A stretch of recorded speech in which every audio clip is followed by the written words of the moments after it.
And it is to Bolzano, Italy, the alpine region of northern Italy, for an adventure. And my word, there are already people here. How thankful I am for that. Or is that AI traffic? I did see a helicopter. Oh, that's DLH. Okay.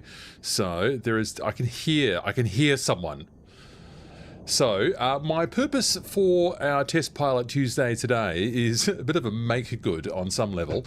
I really wanted to demonstrate the new DHM sound pack for the 206L3, the Cowan Sim Longranger, in our stream group flight that we did in Norway a couple of days ago. But I was, and the stream was, beset by a very irritating... Oh, there's a Chinook. Who's in the Chinook? Hello, Midlife Rex. Good to see you. Oh, do you know what? I might hop into the Discord voice channel, just in case anyone wants to talk down there. There we go. I'll put myself into live stream flight.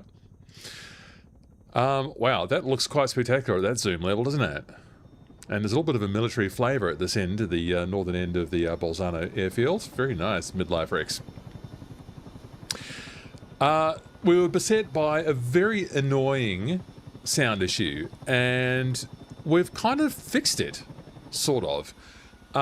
We determined, with the help of some excellent community members by the name of Shaven Wookie, Marf, Stearman, and Whisperdark, that there's some kind of misconfiguration in something called the soundai.xml for the 2020 era Cowan simulations helicopters.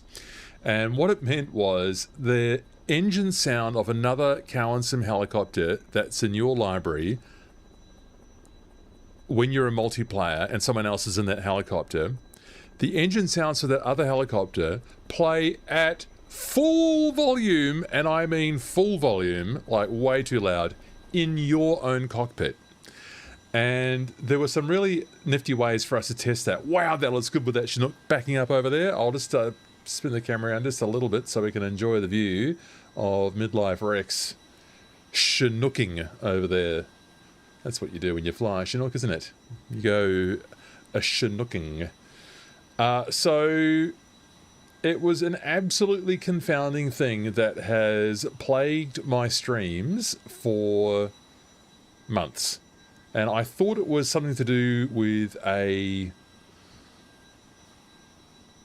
corrupted or somehow made other inoperative file in my streamed packages, because I thought I did that once and it did work. But probably what it really was that there was no one in the stream that day who was flying the Cowan Simulations 2020 era aircraft. So therefore, the situation was not apparent.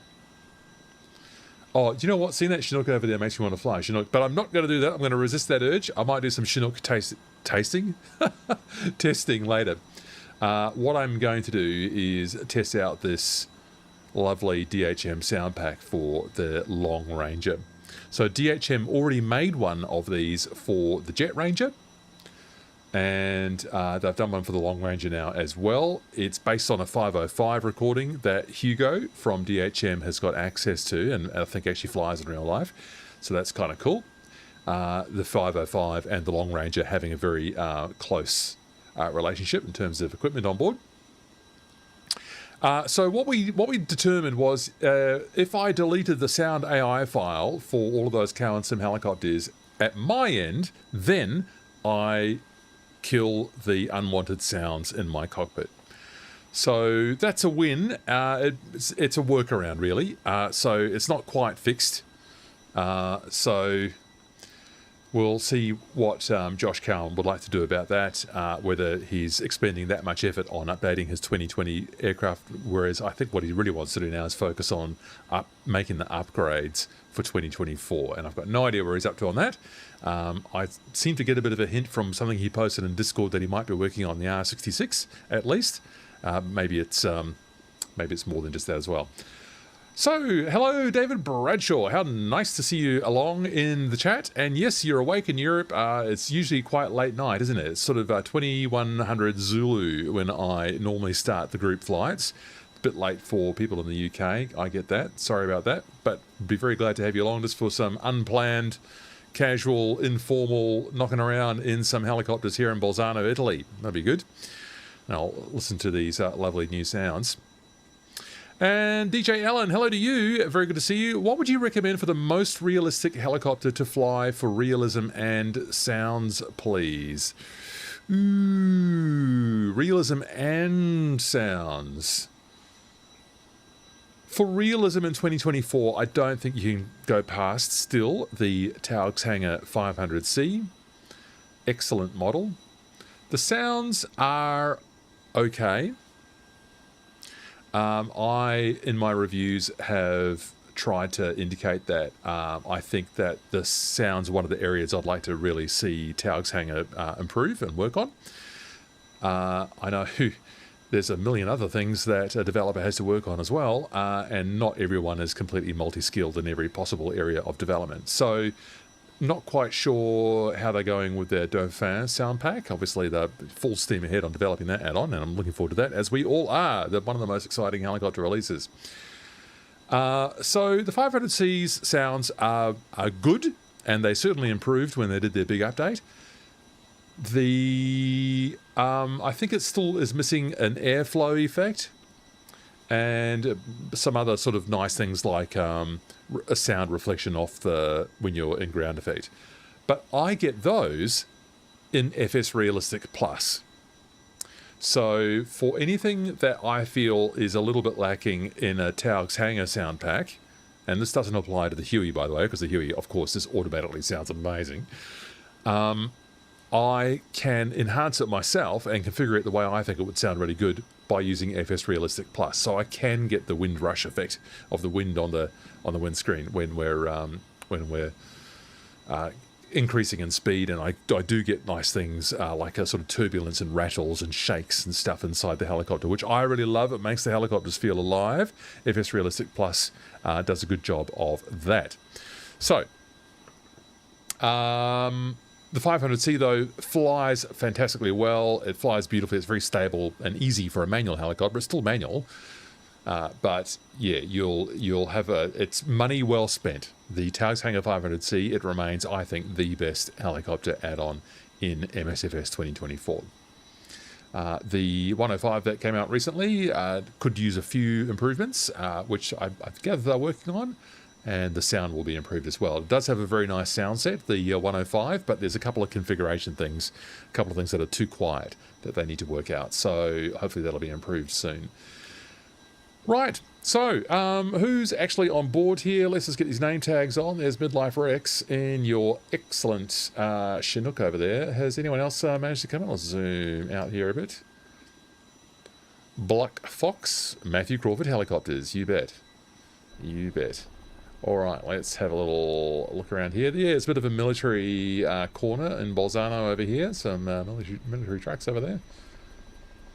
Looks like Midlife Rex might be the only person in so far. We might go and do like a mountain peak landing later on just for a laugh. But in the meantime, I am going to...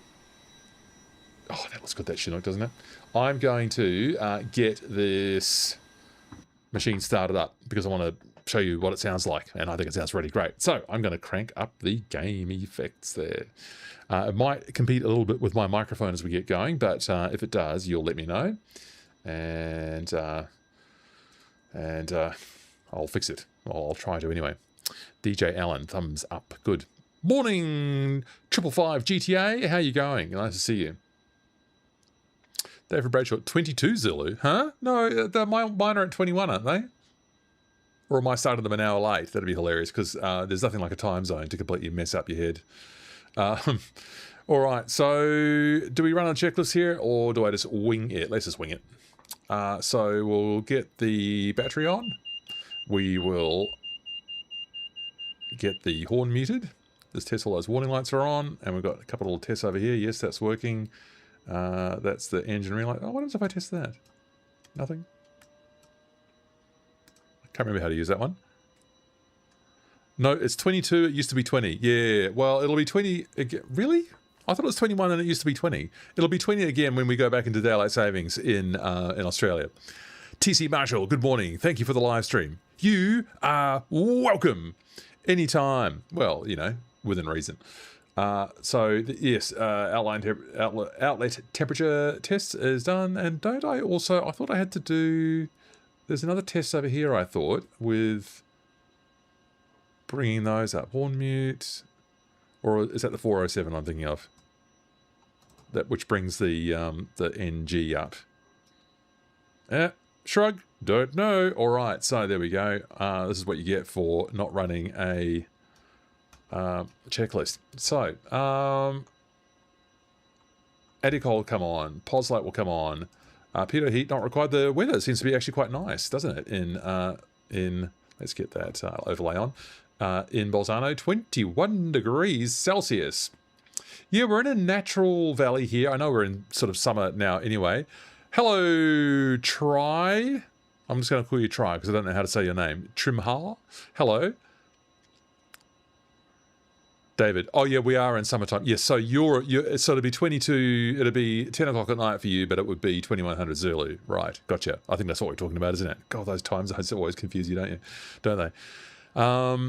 Yes, so it'll be probably a bit easier for you when Australia goes back into daylight savings time and I get up very, very early indeed to run the lovely live stream, group flight live streams for you. People in Australia tend to get up quite early anyway, so in summer, so it's not a problem. Not a problem. It's actually light at sort of 5:30 in Melbourne. And we're a lot further away from the pole than you are up there. So 21, yeah, that's what that says. So Peter not required, and we wouldn't turn that on yet anyway. So let's just have to think about what we're doing down here. We've got the fuel valve on.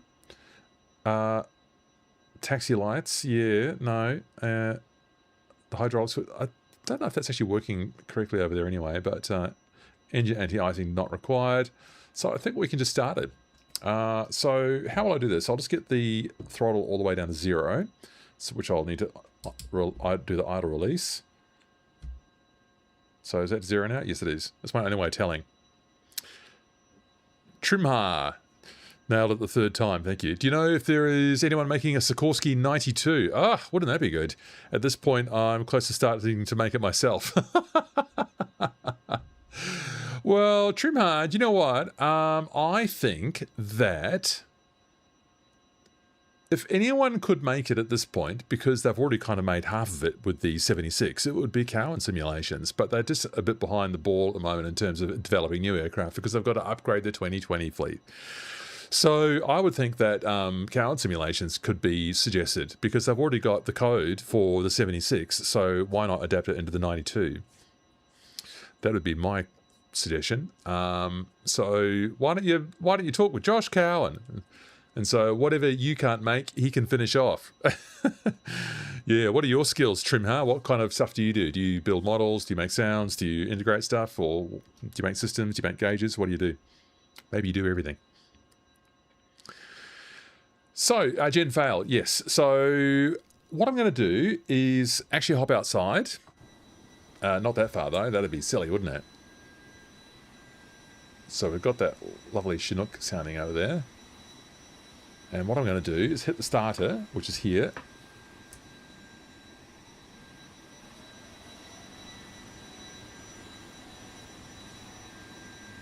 Introduce fuel.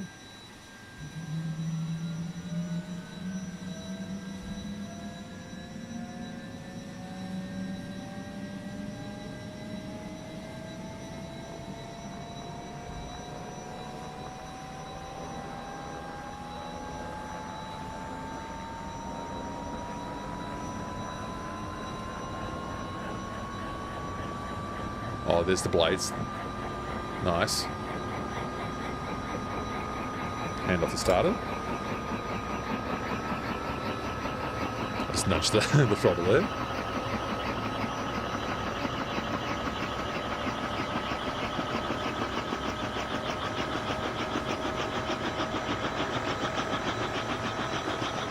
bought a German livery today because I can't find an Italian one for the Longranger.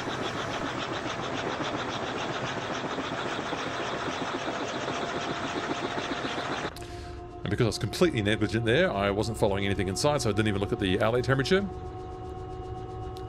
Matt, would you recommend the Cowan Sim B206, Zaki? Hi, Zaki. That's what I'm flying right now. I think the B3 might be flying a bit better than the L3 at the moment. So let's just go outside and get this. Oh, that's the one I wanted. Oh, I think the governor has grabbed it when I didn't want it to.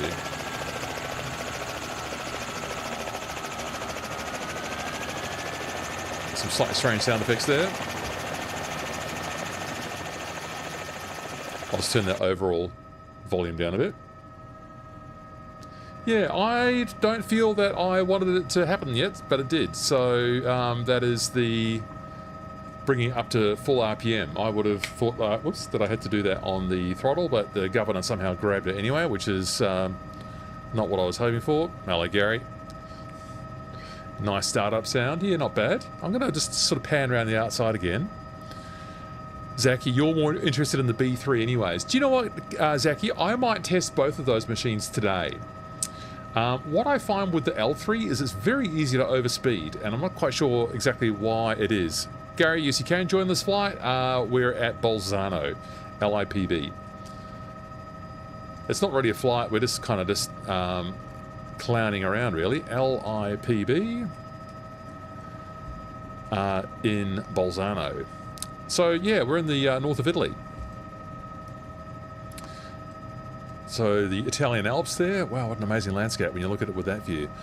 So yeah, we're in this river valley up here. This was a confluence of all these different important rivers here. So Bolzano was a sort of a key strategic spot there for the north of Italy. Also, it got invaded a lot, did Bolzano. So it went through many different owners over the centuries. Wanted to fly in Bolzano, but you never got there. Well, here's your opportunity for a bit of silly random flying in Bolzano. We'll go and fly up at a mountain peak or something. So yeah, we'll see. I'm a bit suspicious about why, you know, is the L3 overpowered? Is that how it gets so fast? I'm not sure, but I'll compare it with the B3, which I think might be flying better at the moment. As I said, Josh, I think needs to, or has said that he wants to focus on his 2020 fleet. So, sorry, upgrading the 2020 fleet. So I don't know that these 2020 editions are going to get a lot of love in terms of updates, and you can understand why. There's quite a lot of them. Whether he's going to bother to upgrade the H125, I don't know. There already is a default H125, so I assume that is not a high priority, but I don't know. He hasn't told me, or I don't know if he's posted anything publicly. However, he has talked about upgrading the R66. Why am I at Bolzano? Why not? Why can't I go to Bolzano? I'm here because I wanted to choose a handcrafted airport that looks pretty in a nice location that has decent weather today. There's quite a bit of cloud about, but it's high up, so I think we're okay for cloud down here. I don't think it's going to rain, and it's quite warm. So, and the wind is calm, so that's why I chose Bolzano. Do you agree with that decision? It's for the wine, I'm sure. Yes, well, northern Italy is known for some of its alpine wine regions. Ryan, you tried joining on Saturday past, but PC decided it wasn't playing along. Some amazing scenery up in Norway, it certainly was. Not a lot of trees, though, so there's a few more trees down here. All right, so let's just do a bit of testing with this. Oh, I was going to walk around the outside. Just want to see if it's got a separate tail rotor sound.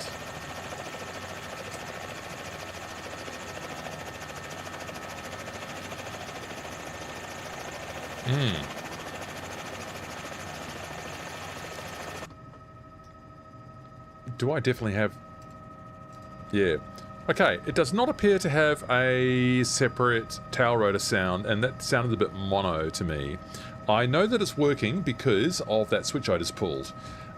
Hugo, because he's an excellent person from DHM, installed something under the hoist power breaker, and I'm going to demonstrate to you what it sounds like.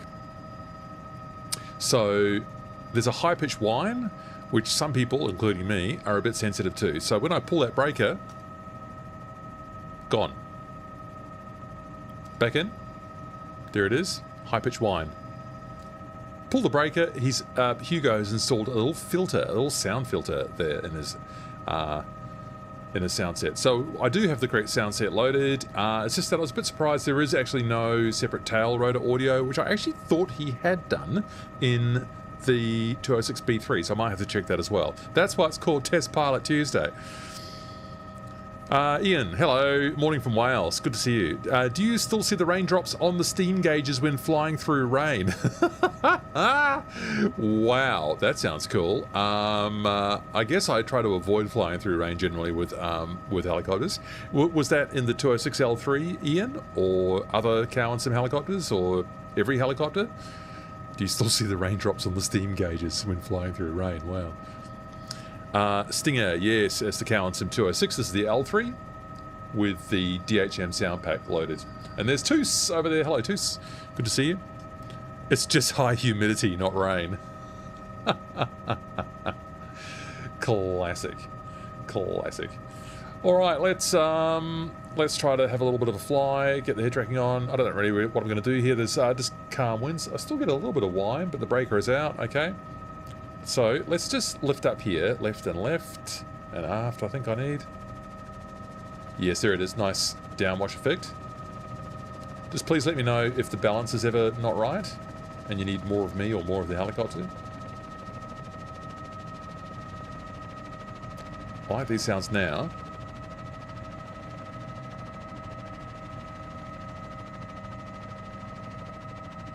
Sprung off the ground a bit. I haven't added any extra weight, so we're just on the default loadout at the moment. I'm needing quite a bit of aft cyclic there. Just try a pedal turn here.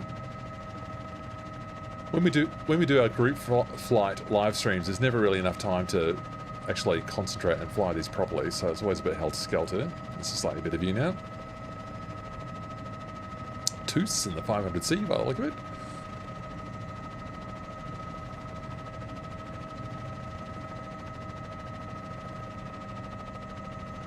So the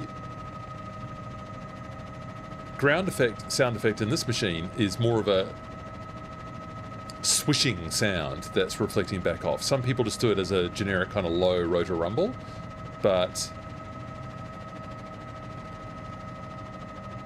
I'm not really concentrating on the horizon enough, but they've done it as a kind of a swish, which I sort of like.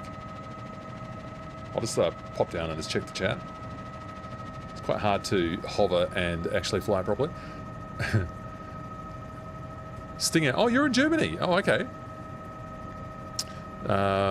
Just because your name's got Pinoy in it, I didn't know where you might be from. I thought you might be from Southeast Asia.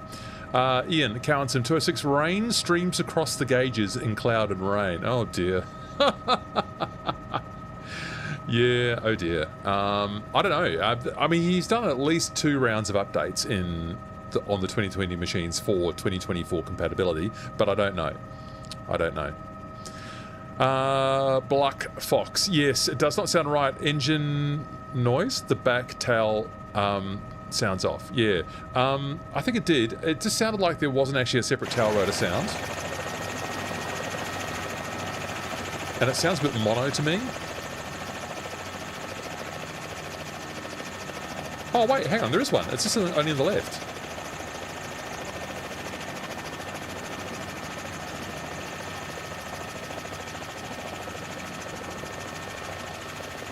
Yes, there it is. There's the tail rotor sound, but it doesn't. I think that's a bug.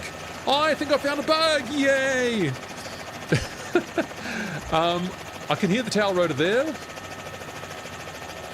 You can hear that swish sound. But if I pan around this way, I can't hear it anymore. I think there's just something not quite right there in the sound set.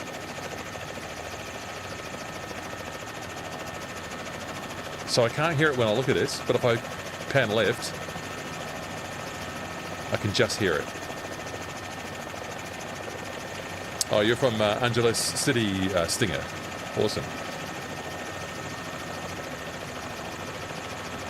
Yeah, I've never been to the Philippines. It'd be very good for the birding. That's my outdoors hobby, looking for birds in their native environments. I think the Philippines, being an archipelago, would be absolutely fantastic for bird watchers.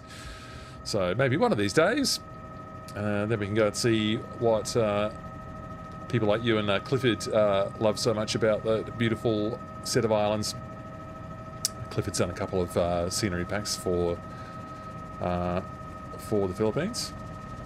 All right, let's just pick up here again. So I've got FSRealistic on, but I've got the sounds off. So when I'm doing testing like this, I just, whoa, hello, who's that coming in hot? Someone in an L3. And guess what? I don't have any of those annoying sounds anymore, Marv. Good to see you. There he is. You can talk to the stream, Marv. Yeah, you helped me with all of that testing. It was a little bit chaotic, but we made some useful discoveries there, didn't we? Certainly a needle in a haystack. A needle in a haystack, yeah, true. All right, there's Mako and your 500C, one of your favourites. Very good. And FHPRA, hello, bonjour, nice to see you. And David Bradshaw too. And is that the OH6 on high skids? It is, because it's got the small window in the back. That's the OH6 on high skids. Cool. Okay, so do we have in the sound pack any kind of transverse flow effects? I don't think so. That's when we pass through ETL. Apparently we don't. Do we have an overspeed if I do this? Whoa! Maybe I should have done that a little bit higher rather than tail strike it. Sorry, 206. Yeah, but we've got a nice blade slap there when I did that outrageous maneuver.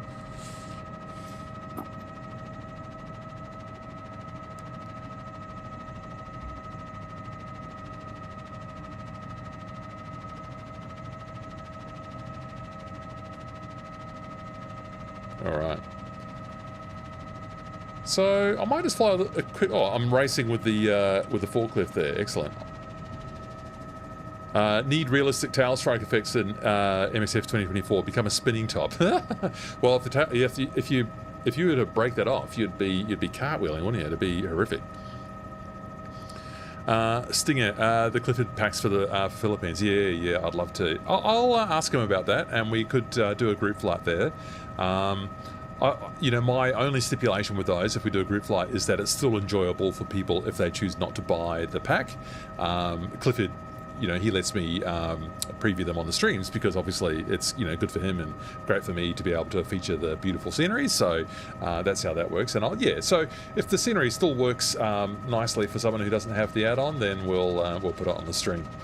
For instance, the waterfalls of Hawaii, which is what I am hoping to do on the next Saturday group flight, if the weather's okay.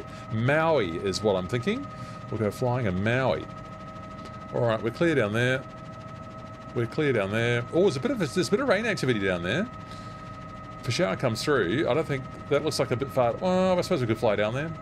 I'm going to fly down to where those showers are rendering for me, and then I'll come right back. So we'll gather speed here. Do we have any airflow effects in this add-on? I'm not sure. Trying to work out who it is who's got a knocking microphone there. It might be Marv. Just got a little bit of noise coming off your microphone, whoever you are. So we lose the ground effect swish. That's good. And as I increase the torque, we get that increase in pitch on the transmission whine, which I like.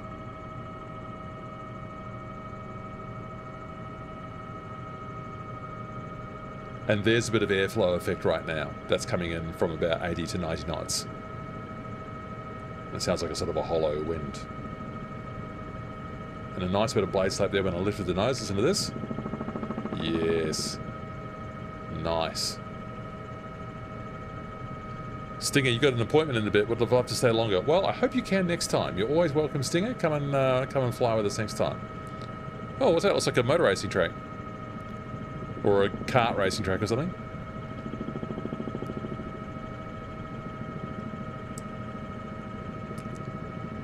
So, I've got 80% torque, and I'm still accelerating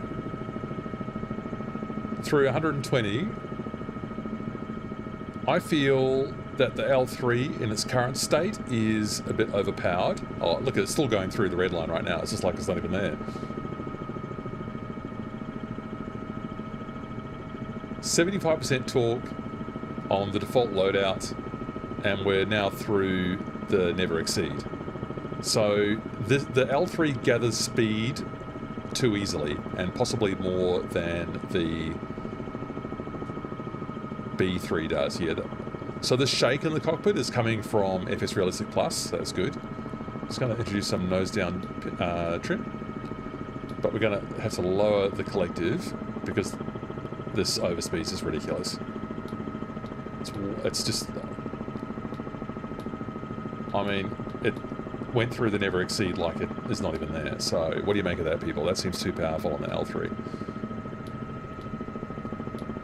I'm sure you can overspeed the machine, but like, should you be able to overspeed it that fast? Okay, so we've got some clouds coming up over here, so we'll fly into those. Hopefully we'll get a bit of rain, a bit of water, Ian, and we can figure out if we're still doing it. So Bell said the buzzing noise off the back tail rotor blades. Matthew, yes. Yes. So do you expect more of a buzzing sound? Is that what you're saying? Yeah. So I thought it was like, it just seemed to be a bit bugged. Like when I could only hear the tail rotor when I was facing away from it. So I just think that maybe something might need to be adjusted there. Or maybe they've done some sort of effect there where they feel that that's the appropriate thing to do for their sound pack. And, you know, maybe it's an artistic choice. All right, come on, we've got to get some moisture over here. Ian, you watching this? I guess I need to see some on the windscreen first. Yeah, we're just seeing some now. I'll just look at the instruments.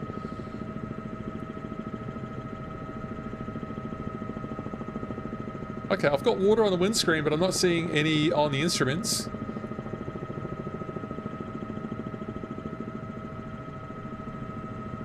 I don't think. Shall I zoom in a bit more?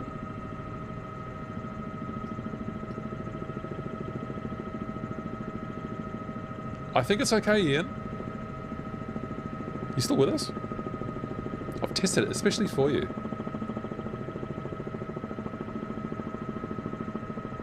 Interesting. So, okay, I mean, we've got water on the windshield. That is not a problem. So that is fine. And we're not seeing anything on here. So I'm calling that fixed, if you thought that was a problem. I mean, we should look at the B3 as well, I suppose. I'm going to turn back to Bolzano now. I don't know if anyone's following me. Oh, you all follow me. How good to see you. So we'll go back around to... This is a beautiful valley. This is like a floodplain. And there are some vines in here.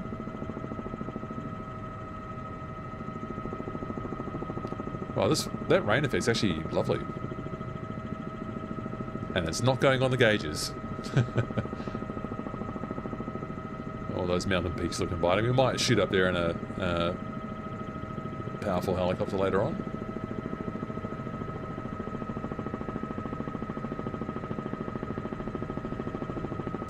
Okay, I'm really liking the blade slap recordings in this sound pack. Really successful.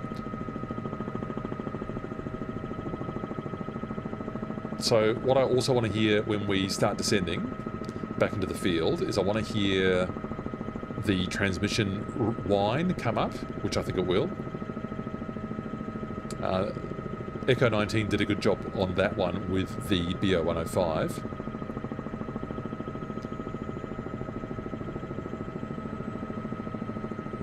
There is definitely someone having some audio leaking into the Discord voice chat, and I haven't worked out who it is, so I've already bullied Marv, and it's not him because his name's not lighting up on my overlay.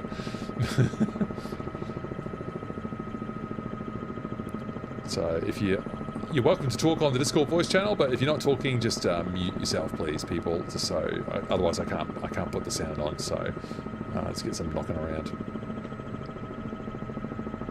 Marv on mute. Okay, so you're off the hook, Marv. So I had the whole channel muted then, so no one else heard Marv say that. But thank you.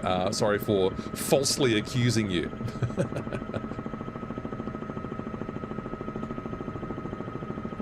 He's a very forgiving person, really. All right, so now I've got 55% torque on, and I'm maintaining a nice cruise of about 115 knots there. So the Longranger seems to be flying okay here now. Oh, this is lovely, this valley, isn't it? Just gorgeous. That is just gorgeous. Ah. Beautiful. Even though, I mean, they're not photogrammetry buildings or anything, are they? They're just like generic. But, I mean, you know, looks okay. If I can say it, the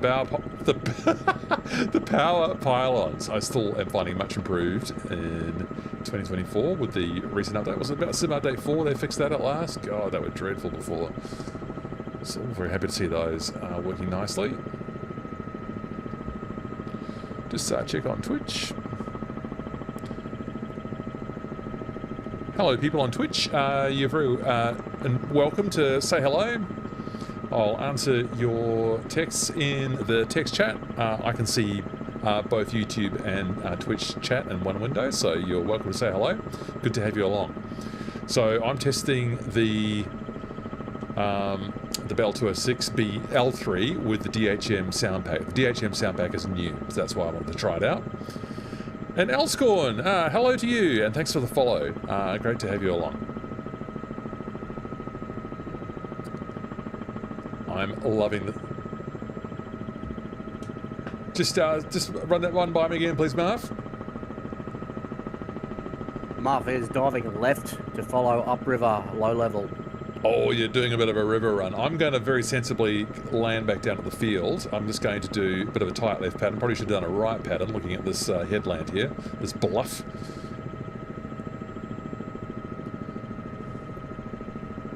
G'day, mate. This is Toos. I think it was me that might have been bleeding through the mic. Sorry about that. Yeah. Newbie. It's a newbie. First time joining you. I'll mute myself now. Just saying hello. See ya.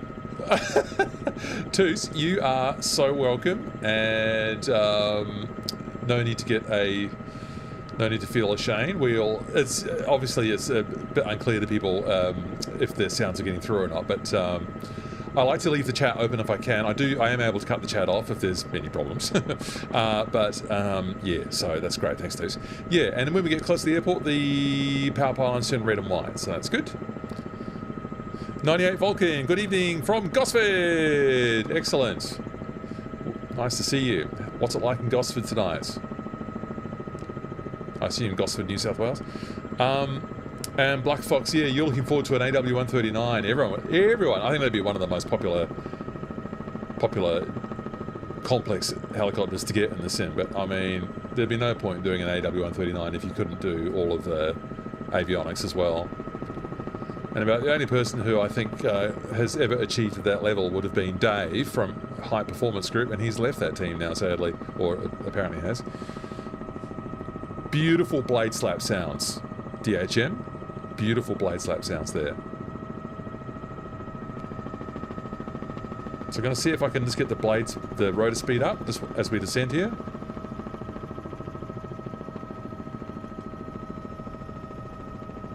Not really. The rotor speed should be coming up there. I lost a lot of speed. Interesting. So I got a dip in the rotor as I then pitched down, but I didn't get a swell upwards in pitch when I bled off all that speed over dramatically. Interesting.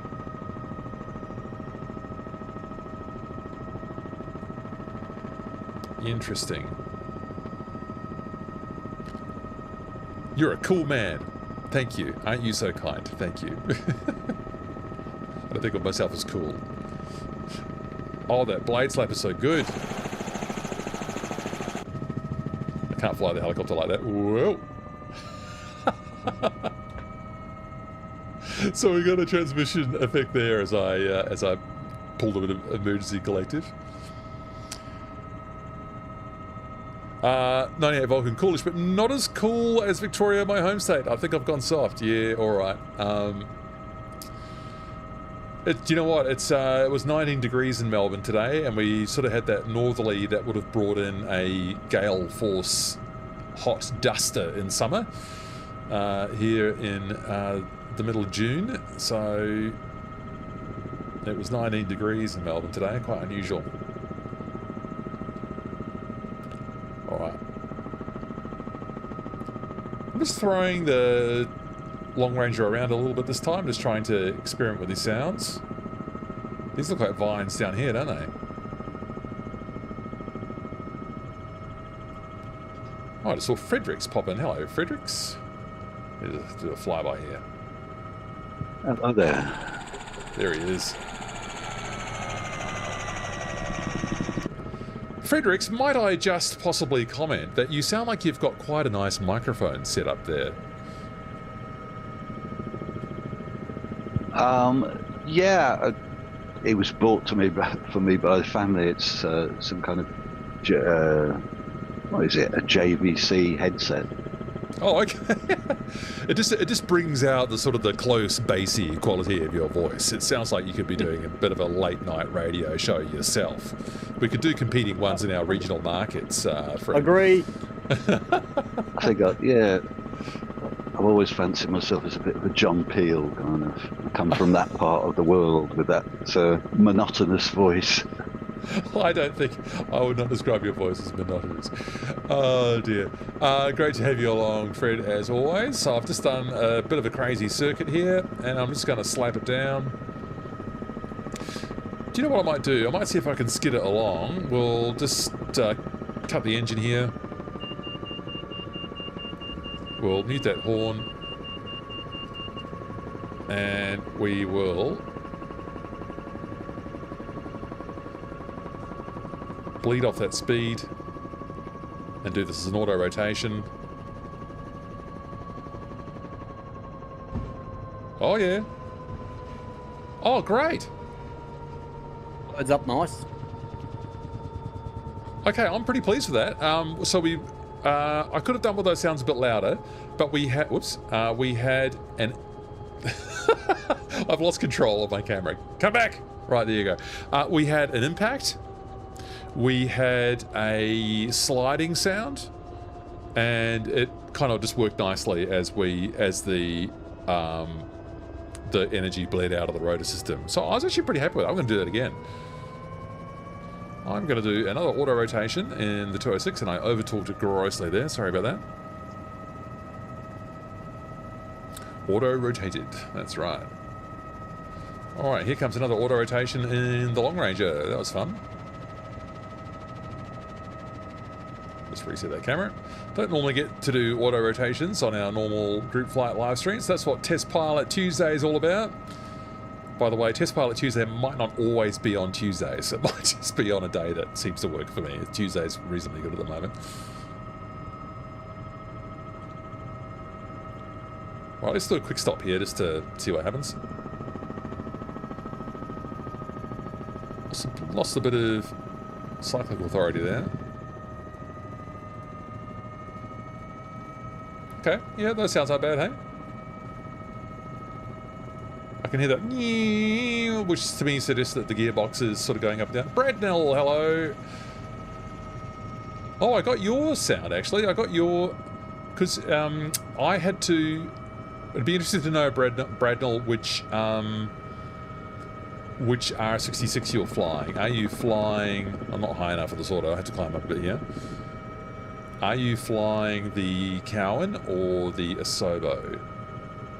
Or Coronado, actually. The reason I ask is I've had to disable the R66 and my H125 and my 500E because I'm not able to delete that XML file where the misconfigurations seem to be occurring. That was causing all of those unwanted sounds leaking into my cockpit and ruining my streams and upsetting me greatly. Matthew Crawford's the L3 man. Thank you. All right, how far off? Just turned on Equalizer Pro. Makes an amazing difference to this sound pack. Equalizer Pro, okay, and what is that? Is that an add-on for MSFS, or it's just something in Windows? It's just it's an audio add-on, freeware product, and sorts out like a graphic equalizer. Yep. And out of the box, amazing. And it's a plugin for MSFS, yeah? Yep, works fine. Cool. Okay, interesting. I have not heard of, what did you call it? Equalizer Pro. Equalizer Pro. I can post it into the chat. Nice. Thank you. I mean, people will complain about parts of the simulator being locked up, but then on the other hand, there's just like this endless supply of all these of all these products. All right, so we're nice and high up for a bit more of a long-range auto here. So I've got 100 knots on now. I'm going to kill the engine at this point. We should get a warning now. I will mute that. I'll be a bit better organised this time. Collective goes all the way down. We nose down to try to maintain our speed, although I've got too much speed at the moment, so I'm going to nose up.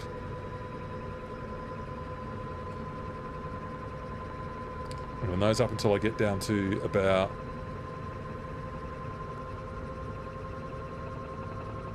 $60 knots. I am transferring a lot of speed right now. This should be increasing the rotor speed, I would have thought. I'll pull a bit more collective. I'll pull a bit more collective. That should increase the rotor speed while we're still descending. So this is an auto rotation now, but it doesn't feel quite right. So there's 60 knots. I've sort of lost too much energy there, I feel. There's our flare. Pull the collective. And just cushion it. Listen to the sounds.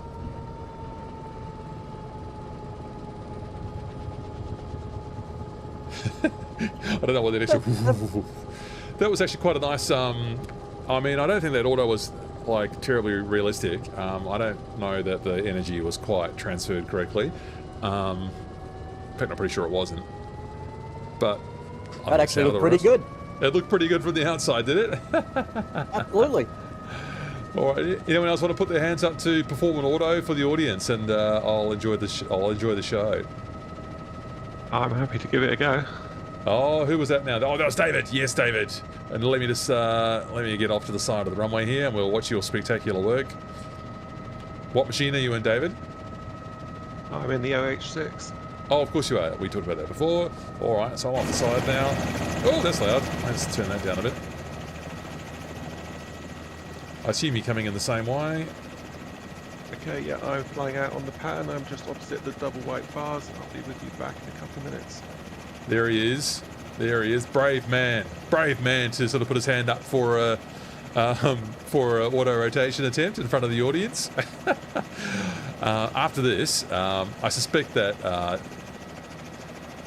someone else might want to have a go as well, and you're welcome to after David. I will switch to the B3 because I want to compare the sounds.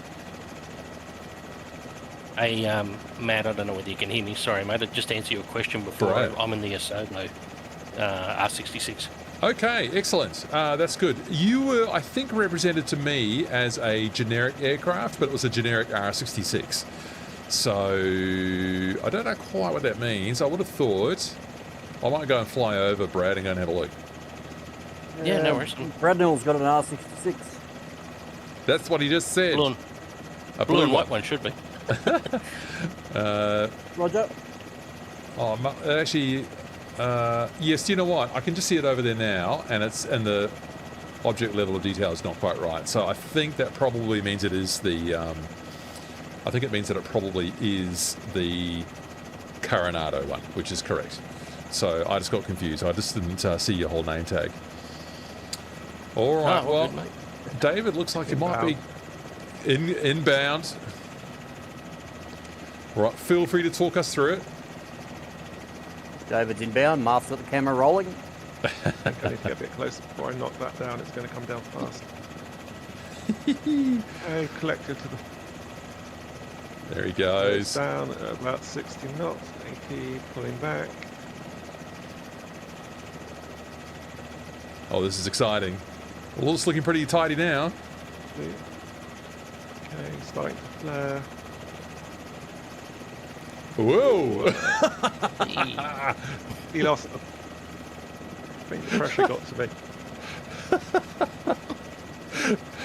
Look, I'll give you J. Bradshaw Aerobatics. 10 out of 10 for visual impact, that's for sure. I mean, the main thing is you rescued it. So you, at what point did you bring the power back in? I just pulled it in just off the ground and somehow lost the tail rotor authority. It's always a bit of a risk in the OA6 and the 500C. They've done a good job with that. So let me see if I can just slam it down on the ground. I think it's called the pucker factor. The pucker factor. Thank you for that poetic image. Oh dear, oh dear. All right, is anyone else brave enough to have a go here before I switch to the B3? Actually, by the time I come back into the B3, you'll probably be doing it. So I will end the flight. I'm going to switch to the B3, and I'm just going to have it running on the ground in the right place. So helicopter, B3. There it is. I'm going to see, it's very important to me that I've got to take an Italian one if one's available, seeing as we are in lovely Italy. Thank you for having us, Bolzano. Which one do I like? Do I have any Italian ones here? I've got some Swiss ones. HB. Now, that's a retro livery. You've never seen a retro livery, a livery as retro as that one. How cool is that? Love it. I'm taking that. So just over the border, but I can't find an Italian one, so too bad. I'll come up here and I will set as departure. I will put myself on the ground ready for takeoff, lower my collective and start the flight. So this should work. This should work. If it doesn't, it'll be my fault for some other reason. Right, there we go. Nice to have a few people along. Always trying to sort of grow the Twitch audience a bit. Like, I'm still very new to Twitch, so, you know, just keeping that moving along as well is fun. Slightly different engine sound on the interior here, I think. Heli Swiss. What an awesome livery.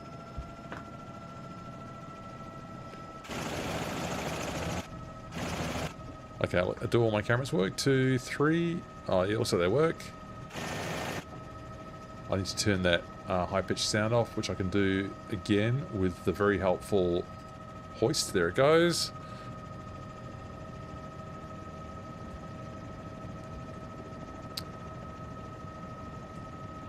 Let's pop outside here. Oh, that is loud. So any difference with the tail rotor audio here?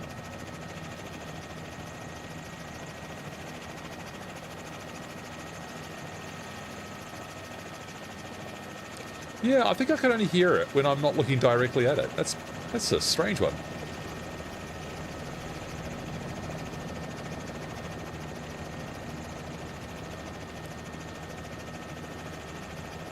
I think it should be in my left right now.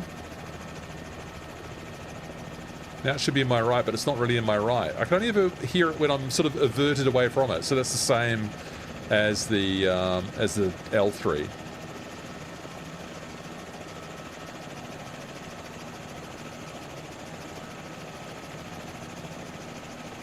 And meanwhile, David, are you having another go out there, are you? Yeah, give me a sec. Excellent. Pajian's done well with the vegetation here as well. Oh, Bijan? Yeah, he wouldn't have done any... I would assume he's not done any specific changes here. He just would have done general changes to the biome.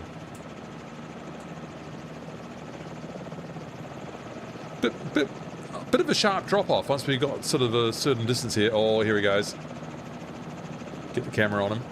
Onto the grass, hopefully. Nice flare. Good-looking flare.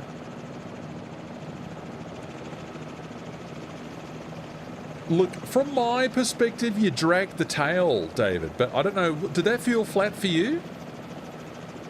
I don't think I pulled the nose up at the last little bit, but I don't think I put it up enough to get the tail on the ground. Yeah, well, you'll just have to watch the replay of yourself in the stream later on, David. And yeah, so look, who knows, maybe it's a multiplayer rendering thing, but it looked like you had the tail dragging along at the end there. Interesting. Oh, see, now that I've... Thanks for the feedback. Well, now that I've cast aspersions on you, that means I'm going to have a go, and then you can judge me. How about that? Go for it. I think it's only fair that if I go, oh, I think you drank your tail, it's only fair that I also have another go. So let's get up here, left and aft on the B3. At that point, I'm aiming for a good landing rather than a great one. Well, I think you would have walked away from that one, David, so all good. We can call that a little win. Thank you. I'm just going to slap it down here to see what happens. Do we have the same? Yeah, I think they could make those a bit more prominent, those sounds. I think they're good. I think this is a different interior recording. It's similar, but the gearbox sounds a little bit different to me. It sounds lower pitched.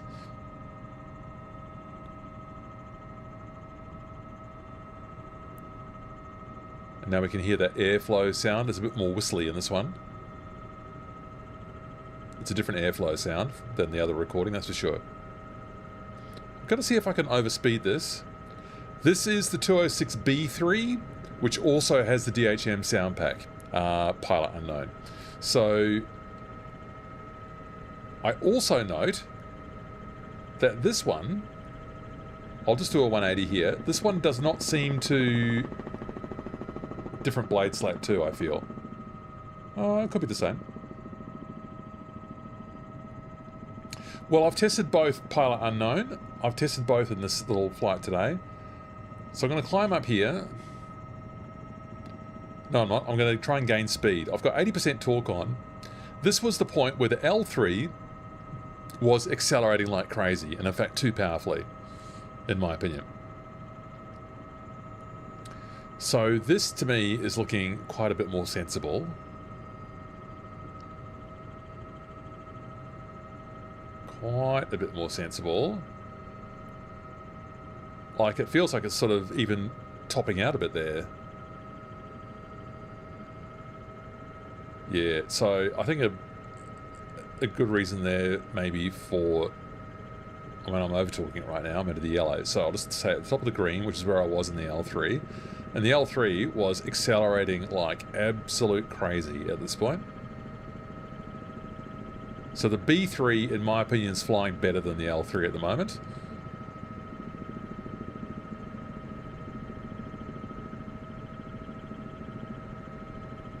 See, I'm just struggling to get it up to 120. It was still accelerating like it just had no weight, the L3 at this point. So this seems a bit better. The B3 seems to be flying better. So who was asking about they preferred the B3 anyway? I think someone was commenting that they, of the two machines, it was the B3 they were more interested in. I think that was Zaki, wasn't it? Zaki, right. So that's, I suppose, good news for you, Zaki, that the B3 seems to be flying okay. Your other choice, of course, is the fly-in side. I haven't checked that for a while. Well, in fact, I've never checked it. I had that flying before and I had the same problem as you with the governor kicked in by itself.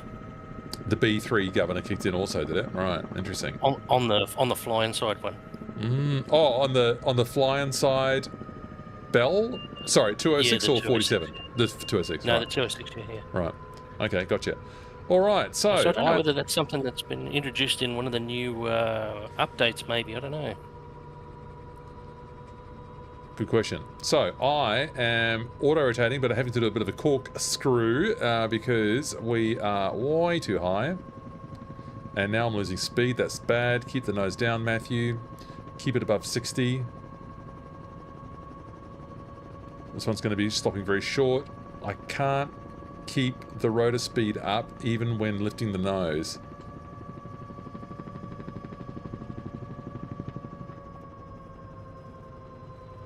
Whoops.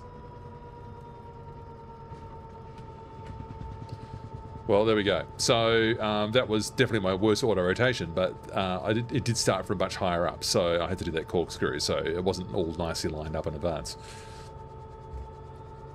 Did I drag the tail, though?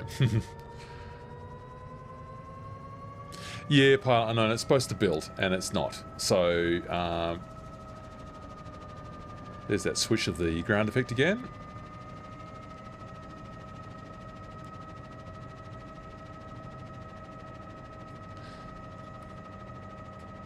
So, the closest thing we've got to a good auto rotation, I think, at the moment is Hello Vulcan 98 is still the Taugs 500C.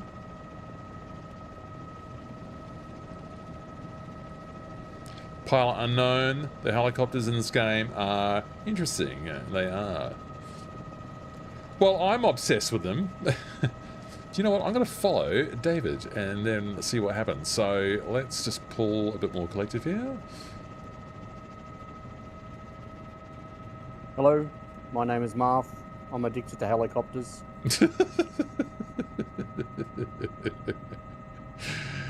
Welcome, Marv. You've come to the right place. Actually, you've come to the wrong place. This is not the place you'd come if you wanted to quit helicopters. Or maybe it is if I bully your auto rotation stuff, which I'm not going to do, of course.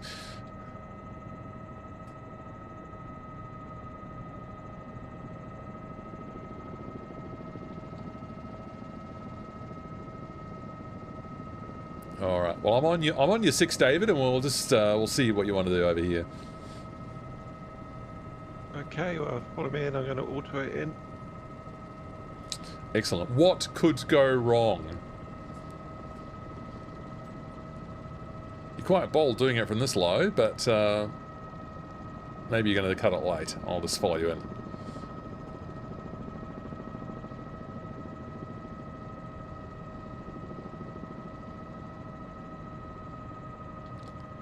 It's quite fun. Formation in helicopter. Well, it's not formation, but it's I'm just following closely. Oh no, we're higher than I thought. Cancel that thought. I was, again, casting aspersions when it was not called for. Alright, I think it's time to cut, so I'm going to cut mine. That's down. Alright, same. Let's get rid of that annoying horn. 80 knots. Oh, your entry speed was very good, David.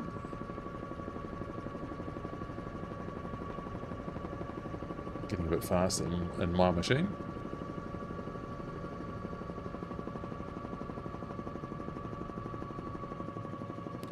Yeah, still on the floor. And I'm going to be overtaking you because I've held on to a lot more speed than you have. Flare. Whoa. In avoiding David, I've ended up coming way too far over here. I should be falling out of the sky at this rate. Alright, that was a complete mess on my part, but enjoyed that.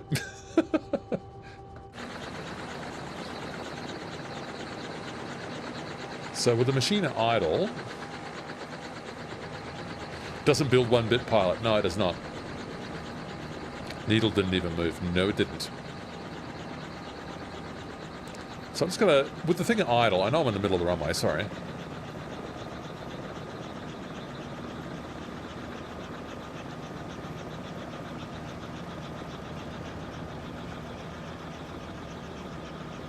Yeah, the balance on the tail rotor is a bit better when it's at idle. It seems right.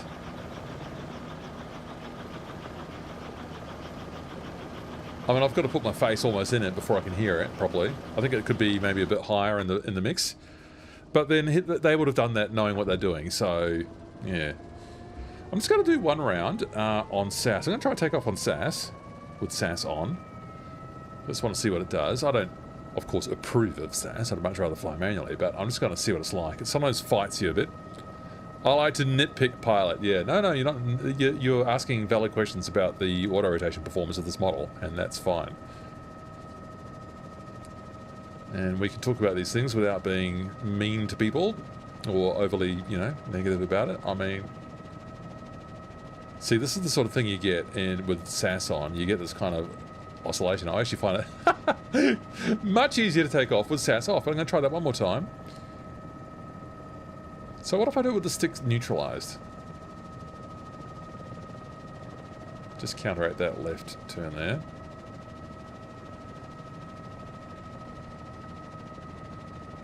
Yeah, no, it's actually really hard to It's really hard to take off with SAS on in this because you just end up in a ridiculous oscillation. It's terrible. Yeah. Yep. So I'll try one more. So if you watch it's all coded in with the trim. So if I put that in there, is that covered up by anything? Or yeah, you can see that there.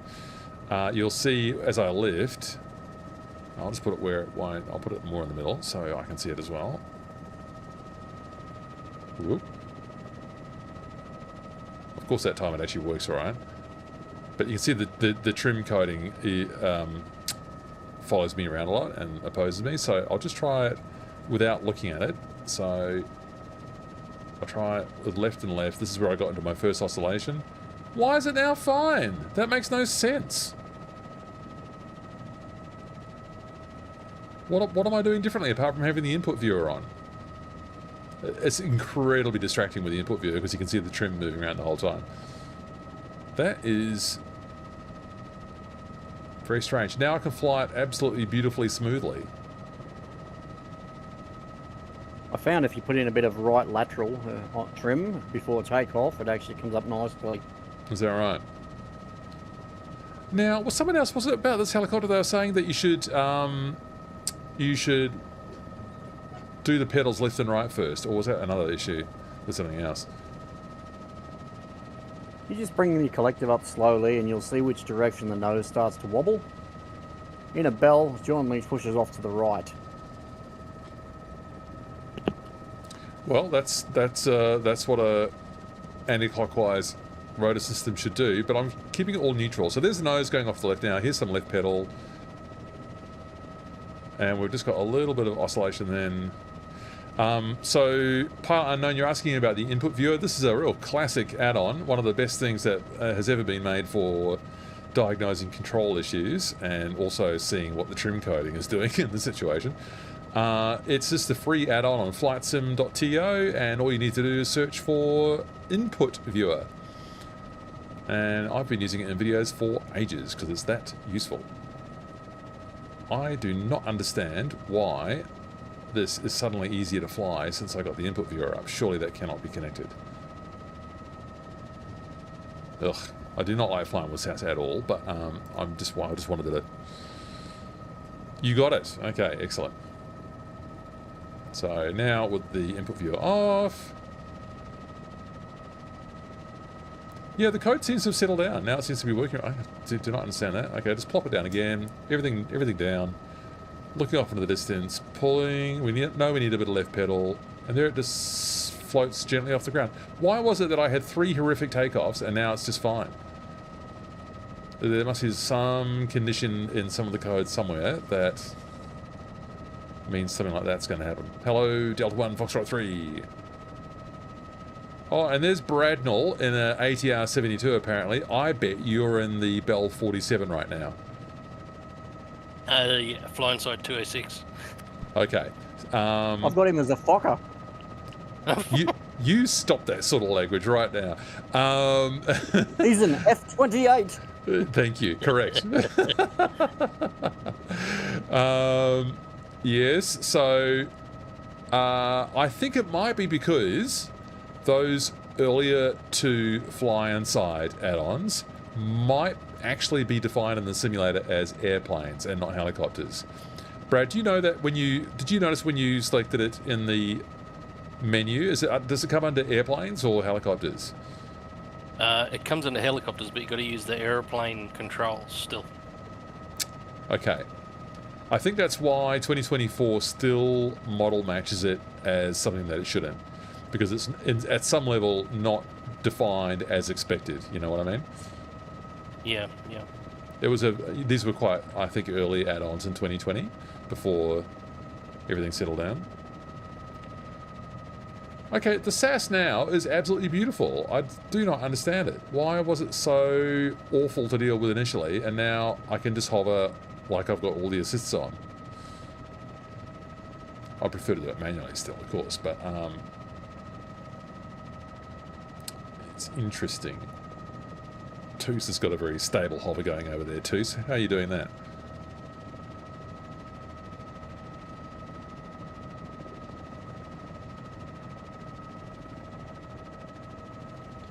The upshot is we'll never lose Bradnell. We'll always see where he is.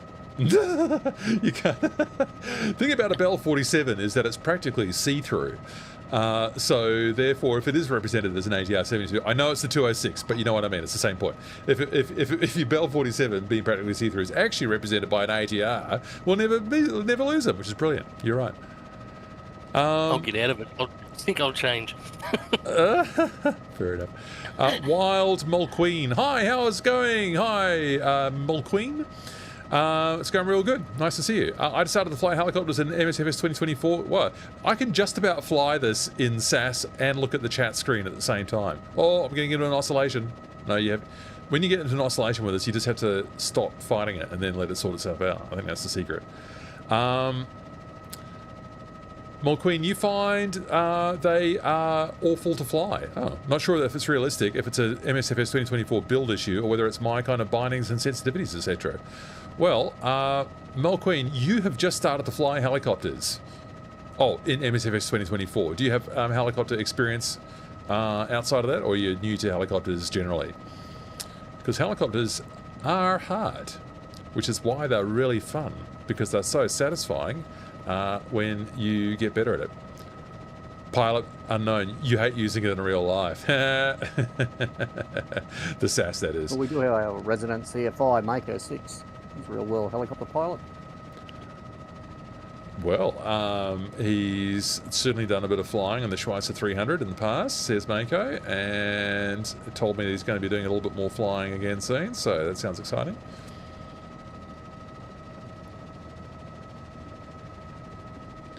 That's a bit of a bold move through the assembled masses there. Pilot unknown, which machine are you flying in real life? I'm now finding it quite nice because is this a public group? Do you mean can you come in and join this flight? Yeah, you just come into. So here are the settings. I'll just paste the settings in. Everyone else just knows this. This is a very long time to be pasting this into here. Oh, you fly the 145 and AH-64. Oh, okay, that's not a bad couple of aircraft to have on your resume there, pilot unknown. There are all the directions to join. If you want to join the flight, you just come into Bolzano and you'll see us. Okay, what is my SAS doing now? It's suddenly... Okay, I've got hard left cyclic and it's not helping. I believe it's taking you towards the vineyard. It knows where I want to go. It's just that I can't... I've lost control of this helicopter. So what happens if I look at the input viewer now? Hydraulic failure. It's kind of like that, but it just sort of... It's starting to come right now, but... well, that's unpleasant. I had no cyclic authority at all. And now it's perfectly fine. Oh my god, it's all over the place, isn't it? Mulqueen, you're generally pretty new to helicopters in general, but I understand the gist of it. Just seems overly sensitive, and weird trim behavior. Okay, kind of like what you're experiencing there right now. Well, what I'm experiencing here right now is some SAS code that is fighting me a bit, and I ordinarily would not use SAS. Unless the helicopter is specifically built to use SAS the whole time, I just would probably prefer to avoid it. I'd rather fly manually. So, but I take your point that you feel maybe like you're fighting the helicopter, and yeah, it might seem a bit sensitive to you. Okay, Mulqueen, what I have done is, on my channel, I have made a guide to 3 different types of sensitivity that you could try. Actually, Mulqueen, also please tell me, what sort of controls are you using? Do you have a lightly sprung stick? Do you have force feedback? What kind of cyclic control are you using? And do you have pedal controls? Okay. Getting it a bit again. I wanted to stop and it was not allowing me to initially.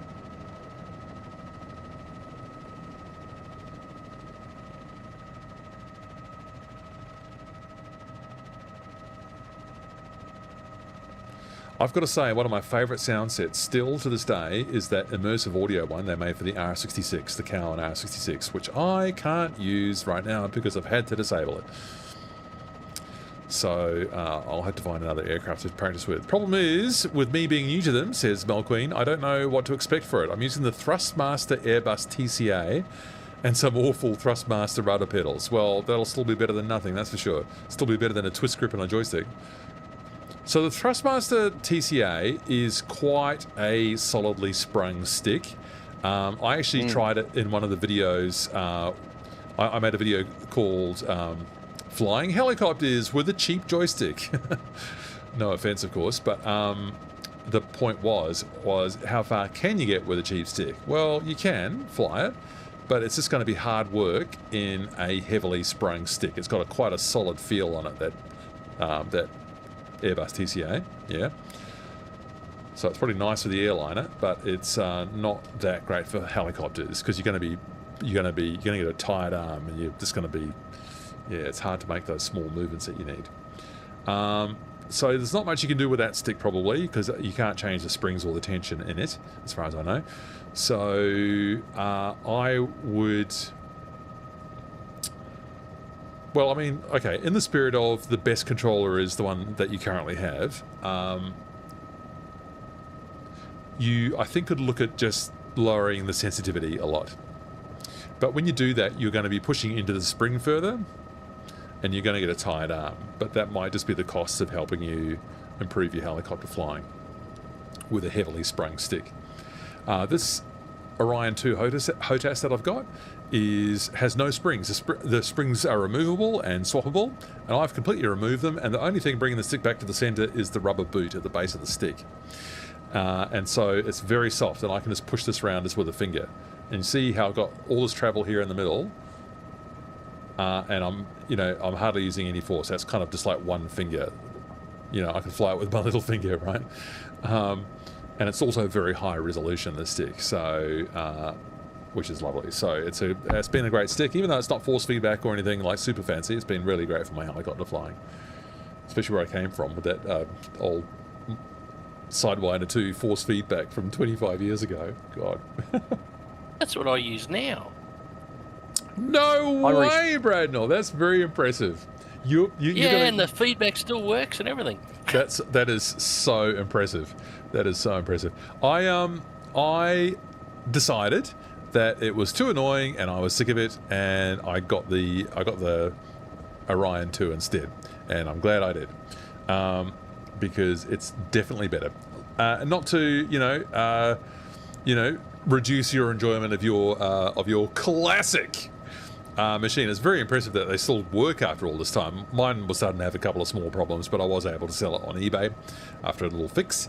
So that was good, yeah. But the hinge on it, if you will, is very high up. So here in the Orion 2, the sort of the flex point, or whatever you want to call it, is way down in the base of the stick.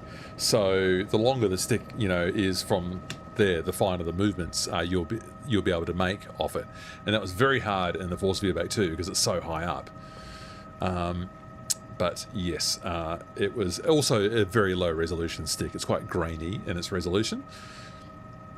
Wild McQueen, yeah, it's a challenge making small correction when I'm fighting the spring. Correct. Yeah, that's just going to be the situation with your stick there.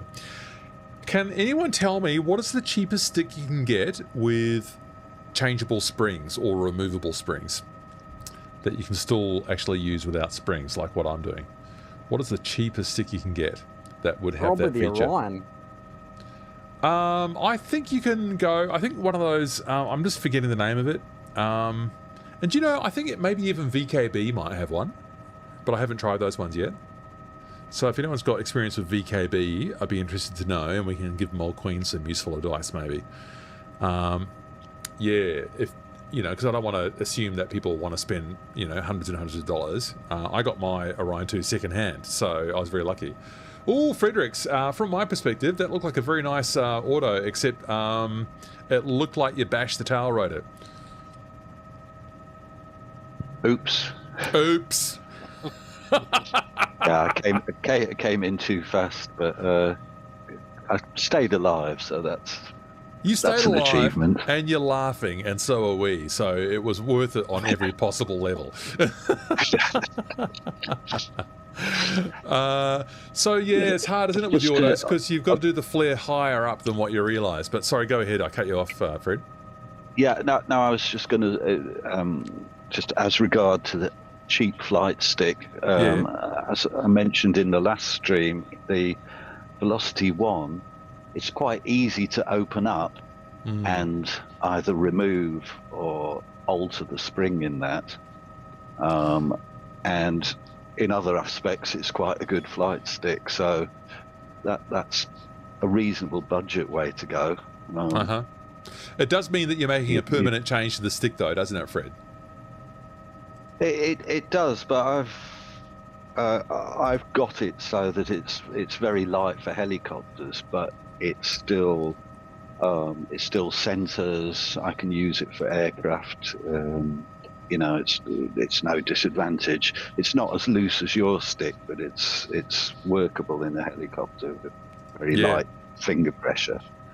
So there's a video online that someone's done on how to get in there and how to cut the spring. I guess you could remove it altogether, but then when I did that, the stick is kind of too floppy then. It doesn't center like your one. Yeah. But yeah, I'd recommend it as a cheap way to go. Well, so that's the Turtle Beach Velocity 1. Sorry, is that correct? The Turtle Beach Velocity 1, is that right? Correct, yeah. Yeah. So that's something that maybe you could look at, Mulqueen, and see if nobody likes a permanently floppy stick, says Mulqueen.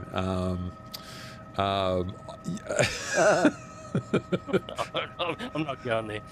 We'll let that one through to the keeper, as we say in Australia, and we'll all have a laugh. All right, so laughing too hard. So the airport we are at, Pilot Unknown, is LIPB, Bolzano, LIPB. Just typing that in there for you. Morning, people. Oh, it's Whisperdark. Hello, one of our community stalwarts. Which I mean in the nicest possible way. I'm sure you. Of course. So nice to see you and hear your voice. So I haven't done any flying for a while, so what do I want to test now? So I've tested the 206B3 and L3. I'm quite liking the sounds. I'm a little bit suspicious about the tail rotor sound effects. I do like the dragging along the ground. I thought that was excellent. And so, yeah, I'm reasonably happy with some of those. I do, however, want to do some more flying. But what do I want to try now? I might I'm going to try the 105 again. I've still got the aerobatic one in there. That'll do. So set as Is that departure. a bounce, Mako?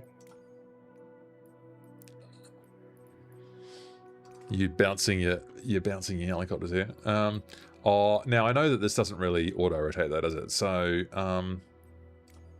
okay, what I'm going to do is get the 500 because I know I can do an auto rotation. Well, I can do a reasonable one anyway.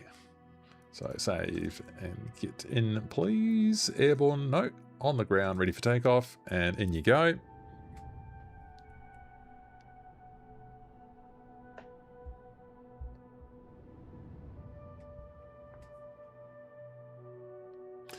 Spooky Cascade.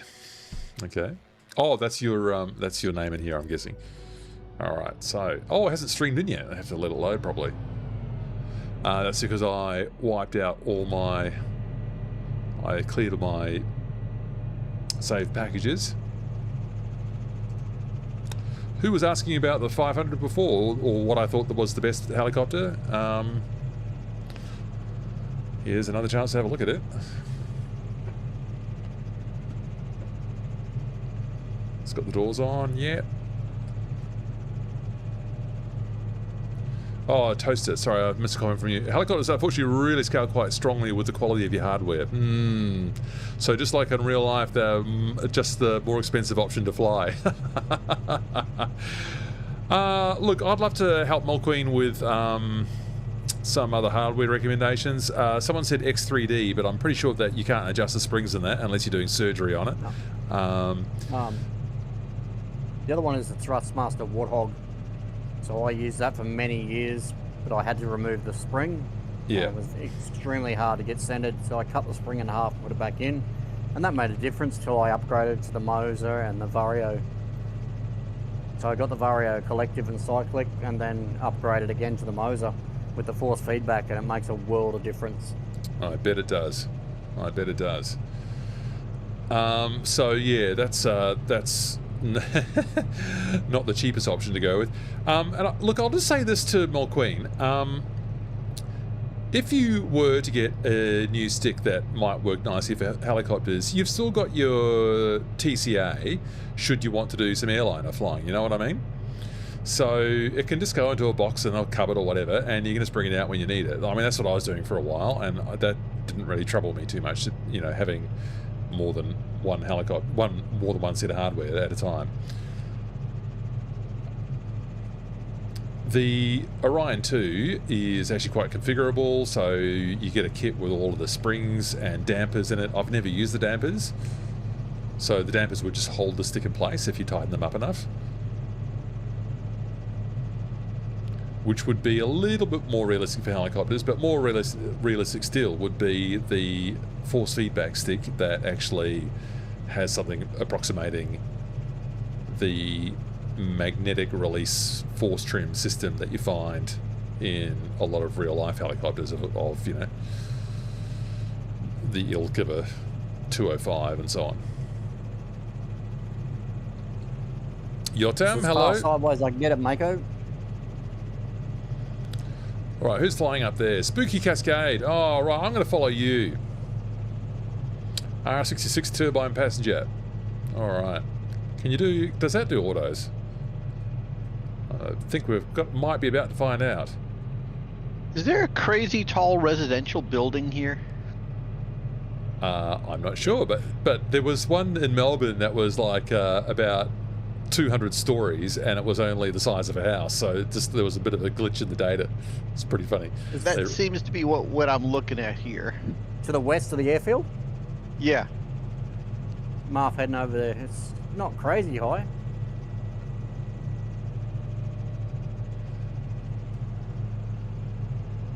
Not seeing anything crazy high. It's crazy high. Oh, I don't think I'm seeing that one. And I have to remember to pause the sim when I take a photo, because otherwise my hands are off the stick, which is never a good plan. So just look back at Marv Whisper, is that the one you're talking about? Hold on a second. Let me see if I can. Well, I think I might be auto-rotating almost in formation with Spooky, but I can't. I've lost sight of you, Spooky, so I'm just going to transfer some speed for some rotor speed. Rotor speed's recovering. Now getting a bit slow, so now I will flare again. Nose down. Oh, collective up. And this surely cannot be a tail strike.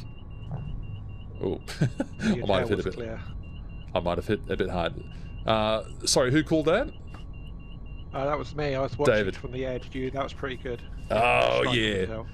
Well, it's what you just have to focus on getting that helicopter completely flat after you've flared.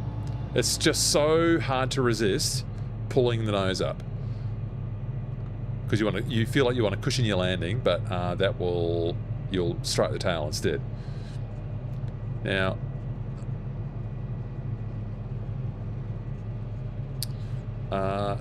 what happened? How did you go over there, Spooky?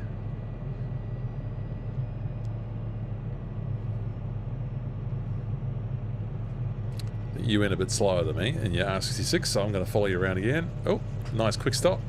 I'll try not to smash into the side of you. Whoa. This cow is so ignorant, it won't move.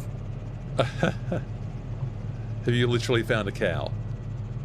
I found a couple of cows. Oh, good. Chasing one towards the airfield. There's a debug tool you can use to find the closest wildlife, but I can never remember which one it is. Looks like national parks had a lot of wildlife in the preview. Like maybe they've toned it up a bit. Or they just spent ages making the videos. Well, that's true. I mean, they have full control over the game. I'm aware of that, but I'm hoping those were all like live in-game screenshots as opposed to staged events or semi-staged. Yeah. Yeah, I don't know. I would think that if you were making a promo video, it would at least be semi-staged, wouldn't it? You'd be trying to either follow around the wildlife or spawning it in on top of you so that you could get a nice shot. But I don't know. I don't know. It's still, I mean, that's still within our power to do it ourselves in the simulator as well. So maybe that's the basis on which you could call that fair. Following Spooky Cascade again. Went pretty good. Stream delay, yeah, I know. If you want to get us in real time, you need to get into the Discord, and I just will paste that there for people if you're interested. Yeah, welcome to come along to the Let's Fly Discord. It's a pretty good community we got going there. Very happy with lots of activity in different areas as well, and Marf is one of the sort of builder crew who's making models and looking very impressive and wowing us with your 3D modeling skills. Now, I missed Toaster's comments, sorry. Yeah, so from what you've heard online, researching the Orion 2, it's just kind of better than the Warthog. Yeah, well, I've never tried the Warthog. It's, I think, a bit heavier and a bit chunkier than the Orion 2 from what I saw. But the Orion 2, I think, is a bit more, I don't know this for a fact because I've not done it, but is it a bit easier to access and change the hardware inside? All right, there we go. It looks like we've got... That is one hell of a dive. Spooky Cascade. Right, so following you again. I'm just going to get back over onto the runway. I'm way too fast.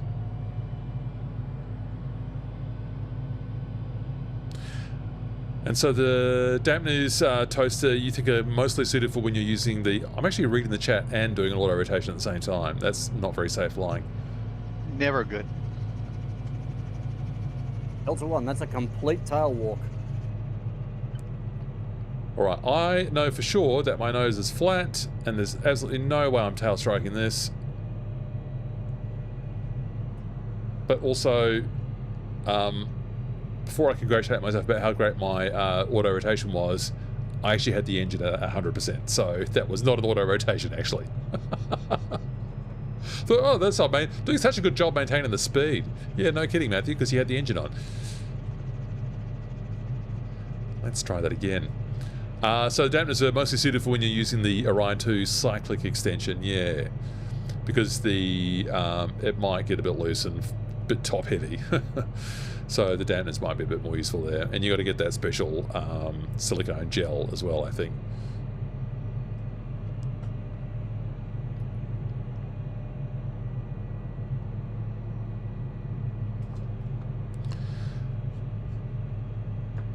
So, Toaster, yeah, the Orion 2 is super easy to take apart. I mean, I could almost just do it with my thumbs. I just need only one hex key tool there.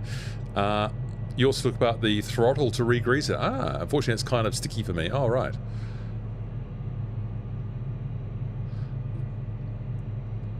Yeah, I've not had to open up the throttle.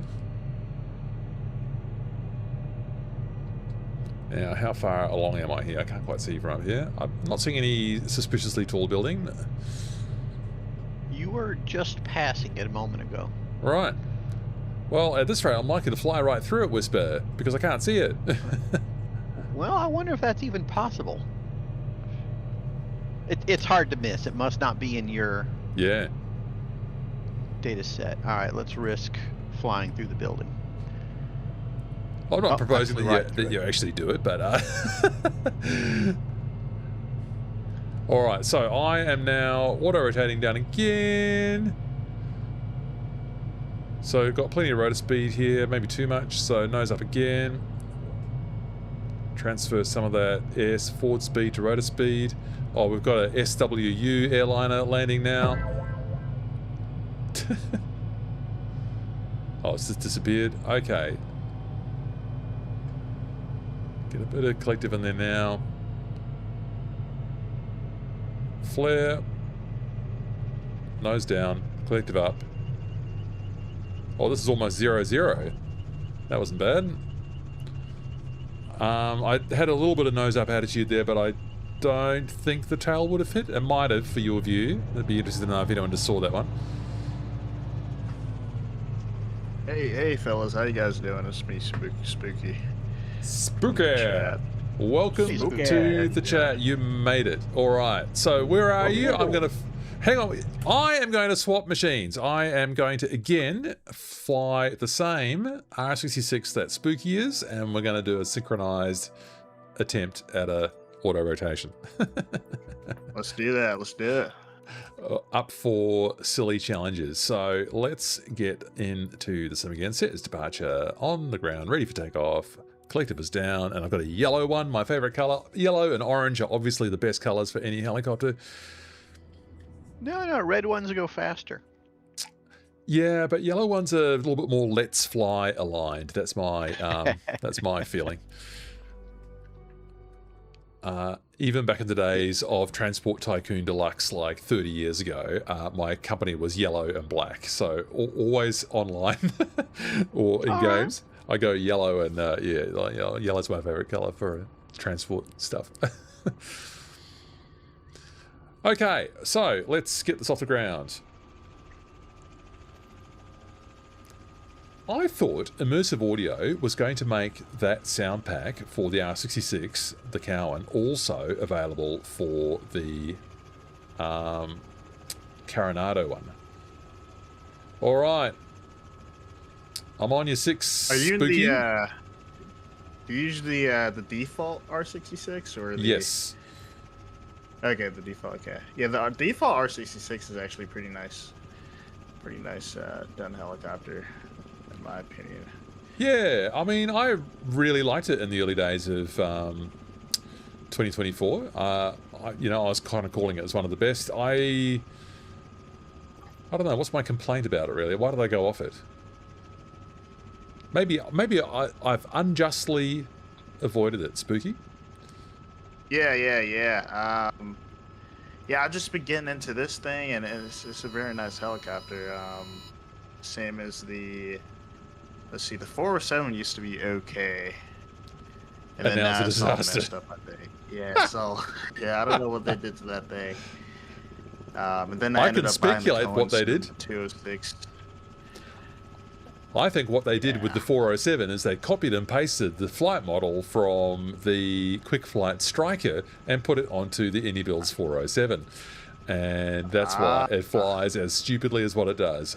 Very disappointing indeed. Very disappointing. I'm surprised they haven't fixed it, like a hot fix or update, something like that. Yeah. I'm not sure they're waiting for SU6 or something, but yeah. Or it might be that they don't actually consider it broken. That is true. Alright, I guess I'll start my turn in here. Alright, well, I'm on your 6, Spooky, so we'll see how we go here. If you take the right lane, I'll take the left lane, or vice versa. So Matt, did you get a message from Stearman yesterday, or I guess today? Yes, I did. So, just for the benefit of people watching, Whisper, Stearman, Marf, and one person absent right now, Shaven Wookie, were instrumental in getting to the bottom of the unwanted sounds leaking into the cockpit issue. And so the solution for me was just to simply delete all the sound AI files. I've just killed my throttle, and now Killed mine as well. I'm just Because keeping... another runway a little bit. Yeah, it doesn't seem to be losing speed fast enough, I wonder. What do you think? Yeah, so I started out the auto rotation pretty fast, so that was my fault. But it's coming down pretty nicely now. A little bump. Yeah, there we go. Yeah. Well, I think I got cold feet earlier than you, and I've ended up about at least a couple of 100 meters behind you. Yeah. Well, the news from yesterday was that Stearman has a mod that now deletes the multiplayer sound from all the Cowan Sim helicopters that seem to be broken. Wow. And does stop the press?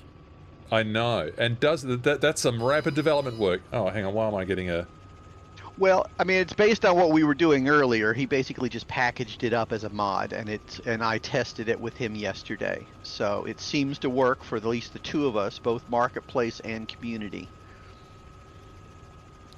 Excellent. Well, what was that, Spooky? You had to say... That was a little turbulence from your... So I need to turn off the rotor wash and all that stuff. Ah! The rotor wash in SU5 is so absurd that you simply must turn it off. Yeah, it's about 10 times too strong. I'm around by the other guys. You guys want to try to do like let's do like an auto rotation to like the ramp. Try to get it down in like one spot. Oh, you're taking it next level. I'm just following you around. Let me see if I can. I'm gonna gain some airspeed and take off. I'm really happy if I can get it to land on the runway. The crazy high building has evaporated. I don't know if we got new data or something. I'm just following on Spooky and just watching getting thrown around by this rotor downwash. Absolutely insane. I'm gonna turn that off here on the next turn. Hey lads, I've got a good idea for a bit of fun. Go ahead, Toos. What if we all line up on the keys at one end of the strip? Have you ever seen the stall drags on the YouTube videos, like the stall push planes? So we all line up in a row next to each other, horizontal at the end of the keys, drag race to the other end of the keys. You got to turn around 180, you got to land, come to a full stop, then come back again, and then come to a full stop, and whoever does it first wins. Well, I predict that's going to be Spooky Cascades after he turns off his rotor downwash issue. I don't know if I've described that correctly, but it'd be heaps of fun. Okay, Toos. So you are going to model it for us first, and I'll model it. I've been practicing a little bit. I'm going to mess it up, I'm sure. But yeah, because we're all going to be watching you, understand? So, yeah, this is a very important helicopter testing, which is the purpose of Test Pilot Tuesday. That's what it's all about. That is what it's all about. I think I'm gonna try to land on the numbers exactly. See how that goes. All right. So what I want you to do at the end of the street. All right, so I'm just following. We're gonna watch. I'm just gonna do this auto with Spooky first. So I'm just getting a over talk there. So I'll follow Spooky in. We'll do this attempted auto right onto the numbers, which he's gonna nail, and I'm not. So get ready to enjoy this, people. And Spooky, just call it when you cut it, please. I'm cutting it now. Oh, sorry, I was a little bit behind, so now I'm cutting it. Collective down. Oh, much closer to you this time. In fact, formation auto rotation. I love it. Yeah. This is worth the price of admission.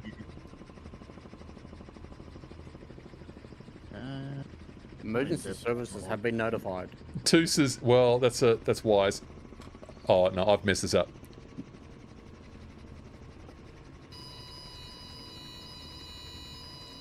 Oh my god. Nice. I ended up a little bit short. Did I hit the tail? Negative. Oh yeah. Well, Spooky. Talking about right there. I know you had your rotor downwash possibly handicap on there, but I think I might be closer to the one than you. Yeah, I think you are. I came up a little bit. I overshot that a lot, actually.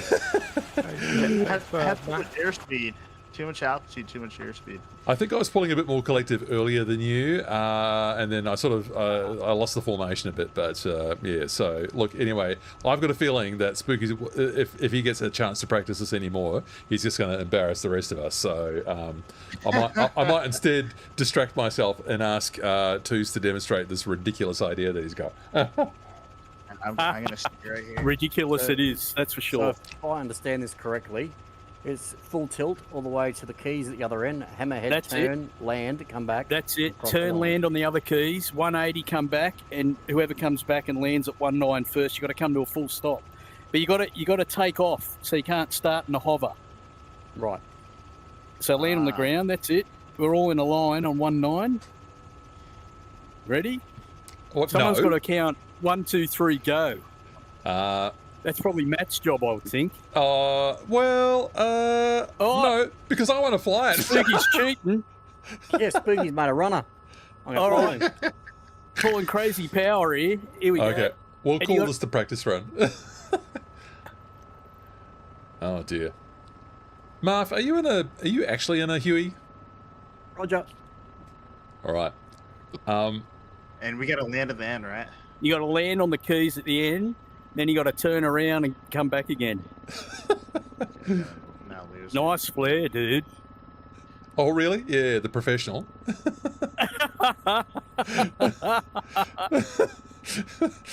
This R66 feels somewhat underpowered for this job, but anyway, I'm doing my best. You got to come to a stop.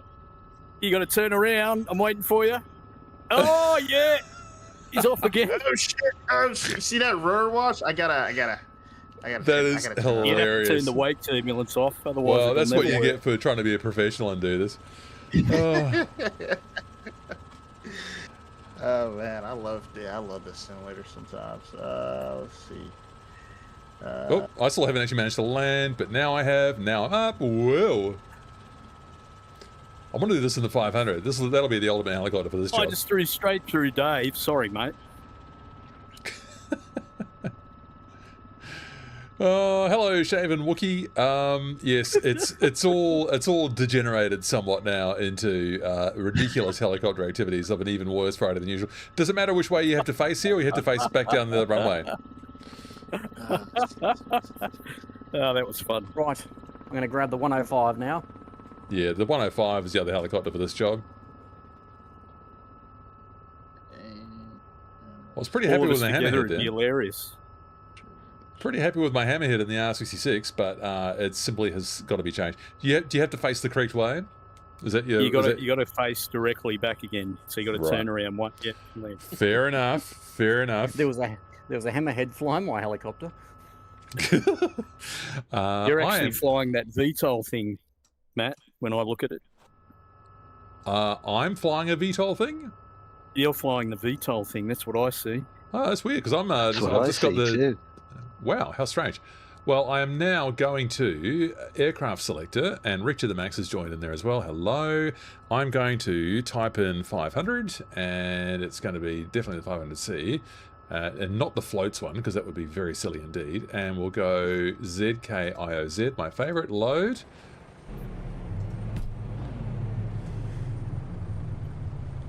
There we go. It's maybe not the kindest thing to do to a helicopter add-on, to use the aircraft selector tool to come into it. And in fact, I've killed the engines, and that's not ideal. Spooky's down there getting some extra practice. The cheat. Yeah, hell yeah. Oh, I gotta get some practice in while the guys aren't looking. I like how we're lined up here, ready to go. Well, my helicopter's not actually currently working, so you'll just have to give me a minute here to get that sorted out. Matt, you fly like me. My brother in Christ, stop fighting me! I was actually quite proud of my final hammerhead there. Oh dear. Who Oh, needs dear. a left skid anyway, Spooky? Heck no, you don't need it. Get rid of those things. All they are is their drag. That's all it is. That's it. Yeah. Right, this seat is on the right place. Down, forward, down, down. Okay, that's better. Now I can see outside. So, what have we learned today? The sound sets from the 206s are working quite nicely. I've got maybe a couple of ideas for improvements. Luftretter, hello to you. Iberian Trim is on board as well. And Fredericks is chosen the correct colour for the 500, yellow.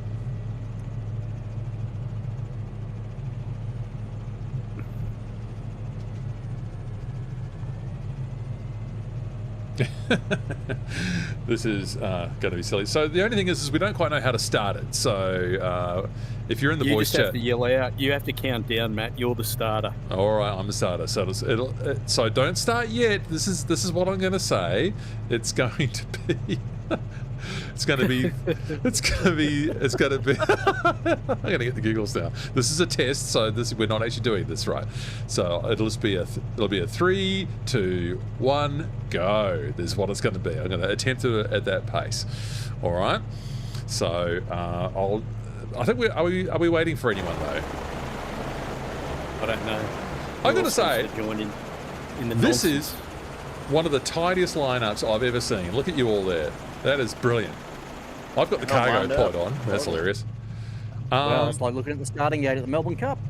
We need an adjudicator. Like, we need a referee. Maybe Bradnell up there, hovering up there. He needs to watch the whole thing. Yeah, I got you. Or Mark. Or Mark. I'll go the other end and adjudicate down that end. What could Mako's off. go wrong? Whoa. Rain. Oh dear, rain. I think I'm seeing some to the north.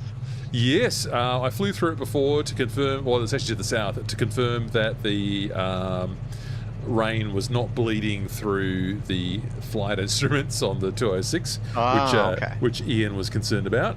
So that seems to be working okay now. So that's one thing that has been fixed. We are pleased to note. All right. Hello, people on Twitch. Make sure you say hello on Twitch, please. I can see both chats. So it looks like Marth might be in place down the other end there. Marth is in position for the suicide races. Let's call it the. I want to find a slightly more positive term than that. The brave races. The brave races. All right. So. Just got to say, everyone, just prepare yourselves, please. And Bradnell, you're going to sort of adjudicate at this end, are you? Yeah, I got you. All right. So remember, folks, we want to be facing back down the runway after you hammerhead at the other end, and then the same down at this end. All right? Happy with that? You got to land at the other end. On the piano keys. Backwards and then take off again. Yep. On the piano keys, yes, at both ends. Yeah, you have to land up this end again too, don't you? All right. Yeah, you got to land up here to finish. Yep. Righto. All right. Are there any questions? Nope. Mako's parked up and he's gone over to the line to check. I got a cramp in my left foot in this Hughes 500. Whisper, was your question why? Did you just ask that? Yes, great. Why are we doing this is a great question. Because we can. All right. So prepare yourselves, people. The countdown's going to begin, and here it comes. 3, 2, 1, and go. Here we go. I'm pulling that nose down. Ooh. Up to the top of the green talk band. There we go. So I'm definitely not the fastest here. Smell that avgas. David's actually making a pretty good showing here, and Toos is well in the lead, although he designed the competition, so I'm not sure if we're going to... how seriously we take it. We can't count it. Hilarious. All right, so, and they're going to break up for this hammerhead right now. Full left over, which has not worked. Terrible hammerhead. Oh, the vortex ring state! I hope so. I crashed! I'm out! Oh no, I missed the keys. Oh dear. Come on, Matthew, you can do it. Yeah, well, my hammerhead was a complete Delta got it down after he got one skid in first. All right, I'm now on the piano keys, so now I'm lifting and off I go. And smacked into someone else. Sorry. Do we fly on the left or the right in Italy?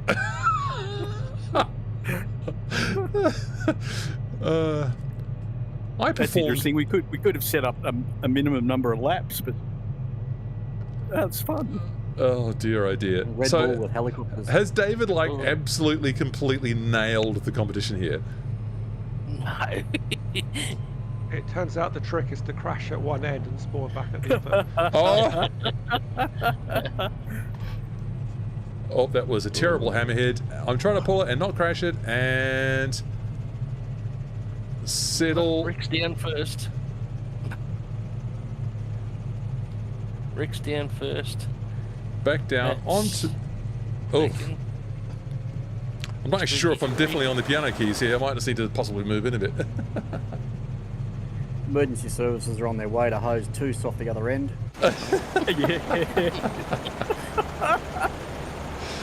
Oh dear, oh dear. I've got to say that my principal complaint there was that I was not actually able to perform a hammerhead turn in the 500. It's not a problem in the 105. That was very difficult. Toos. And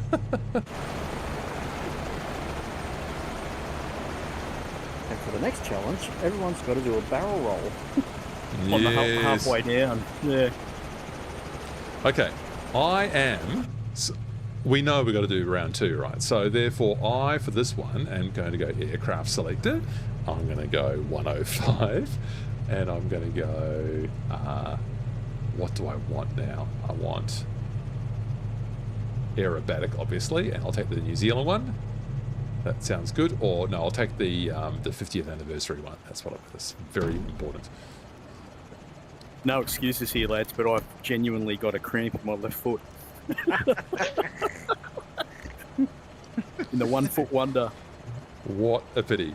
Oh, my helicopter has stopped. So we'll just control it and see how we go with this next part of this particular challenge. I see you as a 429. Yes. Do you have the 105? Yeah, flying it. Yeah. Well, I did. I've got that as well. I should get it. Yeah. Well, the only thing is that I used the aircraft selector tool, so it might have messed other things up. It would not surprise me.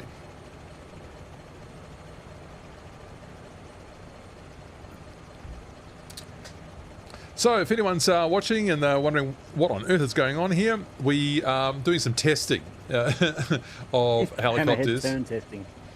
Yeah. I actually don't know if this helicopter is even starting right now, but maybe one engine is. So it probably would have been a bit faster if I'd actually started properly instead of doing it this way. And in fact, this is so messed up that I think I'm just going to have to end my flight and then just spawn in on the numbers. She does the hammerhead, but she's very squirrely on the tail. Sounds good. Sounds good. Test Pilot Tuesday for the win, people. So yeah, if you're wondering what's going on and you're in the audience there, make sure you say hello. See if you can pick a winner. Who actually did anyone actually successfully complete it last time? Forgot who it was now. Delta actually did a touchdown. He got on the keys and then he took off again. Oh. Well, here's Spooky Cascade coming back. Actually, I'll just go back over here to the left. To my right, sorry.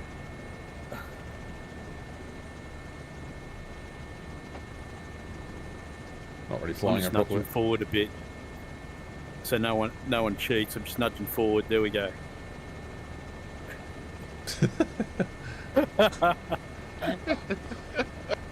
Do we want to enforce a sort of a racetrack pattern here? Like, do we fly down on the right and come back on the left, or vice versa? That's probably a good idea. Yeah. It'd be a bit less distracting flying through people halfway down. Whoever's got... We've got different counter-rotating main rotors, though. It's a bit of a disadvantage, isn't it, to some? Oh, yes. Same direction. On the left foot. I'm just going to suggest maybe flying... No, I'm just kidding. staying on the, once we're, I don't know. I'm gonna try and stick on the right, but then again, have I just given myself an advantage by starting over on the right? We could use the grass on the right side, if anything. Touch the. That's a good idea. Back down. You could go down on the outside and back on the inside. That would allow you to choose your side. The most nimble. That makes sense. All right, so we had about 3 in there with suggested rule changes. Spooky, what was yours? Yeah, I was saying we could use the the grass on the right side to go down, and then use the runway to come back up. Okay. Expand that. Use the grass on either side. That way you can choose your rotor's rotation. Yeah, there's that. There Yeah. you go. Grass on either side on the way down and runway on the way back. What could go wrong? All right. Are there any questions? Oh, they're all lined up. Charlie, Rick, David, Spooky, Toos, Fredericks, Delta 1, Luftretter, Spooky again down there, Iberian Trim. I don't know if everyone here's in the race or not, but you're welcome either way. Charlie, hello to you. What could happen? No one knows. All right, any last chance for a question, people? Well, I'm going to ask you to get yourself ready. And we've got Marf adjudicating down the far end again by the look of it. I'm flying in VR. This looks incredible. Oh, Judges in position. Excellent, thank you, Marf. One of the best things about the last one was Marf laughing hysterically at all of our many varieties of failure. So thanks for that. All right, so getting yourself ready, people, and I'm gonna call it in a sec. So here it comes. 3, 2, 1, and go. Oh yeah, pulling it and nosing it down, and away we go. Who's faster? Looks like it's not going to be the 105. It's not the fastest helicopter off the blocks, as it turns out. Rick to the Max has just lost us. You got an afterburner on that thing.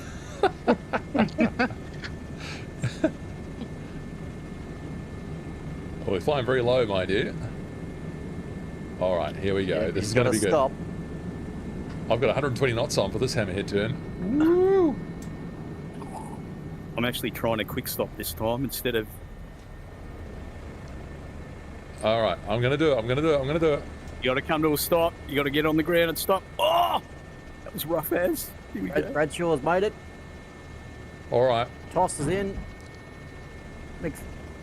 Matt's down. Yep. Spooky's touched. Frederick touch. I'm hunting Dave down. Dave's in the lead. Rick to the Max is trying to wash out Coming some left. power. Oh Delta, my God. you're in. The host is in third place. The drag race to the end. You're in. This is fun. I'm laughing so hard that I've actually pushed myself back from my desk and I can't reach my pedals. Pull her up. Come on. Get on the ground. Oh no! Dave with the sliding and then... Oh, Bradshaw's down, Toos is down. Matt stuffed it. Should have been called helicopter calamity. Oh, jeez, now he's coming from me. All right. What did we learn? Now that is what a Huey does. Slides into position and reverses in. Nice. That would have been interesting with wake turbulence turned on. Oh. Yeah, I think the trick is the slowing down rather than the speeding up in this race. Yes, speeding up. I think we tend to feel a bit freer on the speeding up. Oh my lord! Hello, Stearman. Yes, this has turned into completely ridiculous fun.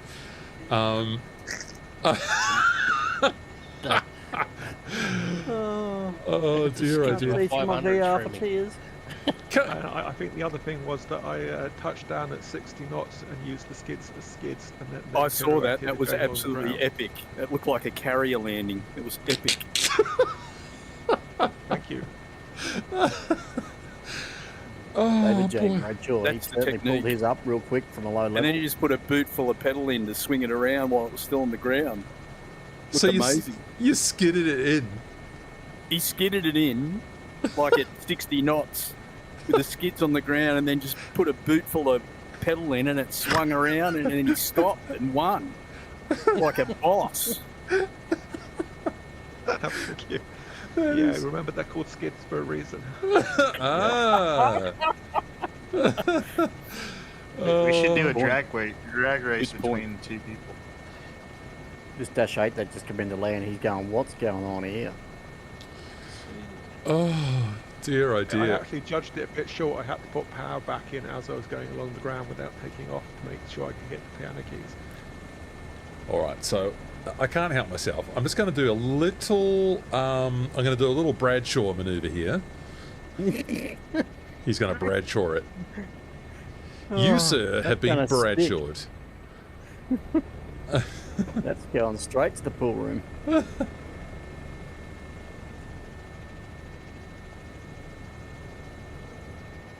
We need something with retracts and wheels. That's what we need. Yes! Perfectly on the line. Yeah. That is so satisfying. That reverse spin was pretty good. That was satisfying. Okay. And no tail strike. Well, no, I wanted to keep it very flat. Of course, I've been practicing that all day with my auto rotations, haven't I? All right. So, okay. I propose that we need to do this again, but skid it in. Should we just do a one-way drag and see who can skid it best at the other end, and also reverse it. Yeah, sounds good. All right, so one way, one way, fast as you like. The goal is to skid it. You want to be definitely, clearly on the pavement before you reach the piano keys, and then 180 it so you're facing in the right direction. I don't think this is going to be so much a first as to like who can just make it look as spectacular as possible. I don't know how we're going to judge it, so should we just go and do a practice run just for a laugh? Well, Mako's heading up there to judge it. I'm happy to go up there and judge it, actually. Oh, Dave, yeah, the inventor of the Bradshaw himself.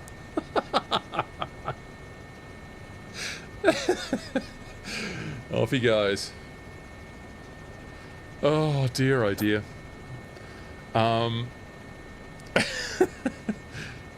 Do you know what these test pilot Tuesdays are going to be? I can just predict this, is that they're always going to start off with me with some sensible testing regime, and then it's just going to end up with havoc. This is sensible. We're testing the structural integrity of the airframe, like a real test pilot. Testing the structural integrity of the pavement at Bolzano. Oh dear. All right, so are we calling a start here, or we're all just doing it individually at this point, are we? I'm at the end, so do you want me to count you in? Oh, I think half the fleet's down there already. Okay, well, you go for it whenever you're ready then. All right. Here we go. Oh, look at that. That was epic. That looked amazing, a little bit slower. How badly did he overshoot it? Oh, I'm up near the vineyard, mate. Classic. Someone's got out and is hunched over near the end of the runway there. Mako, he's inspecting everyone. All right, I've got 80 knots on, so what's this going to look like? That seems like it might be a bit quick. Oh! And another one straight Don't tell me I'm going too quick. Come on, come on, come on! Just a little bit more. More power, Matthew, go on.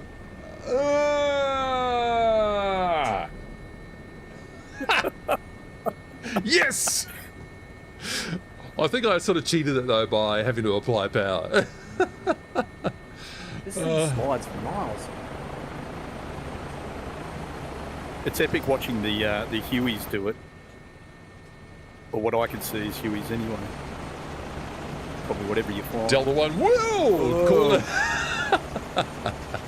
See if I can drop it early this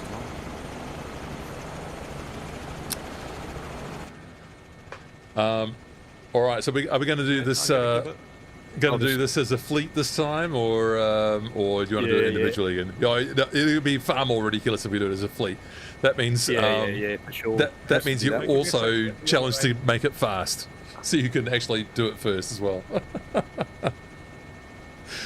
Oh boy! All right, so who's judging it down the other end then?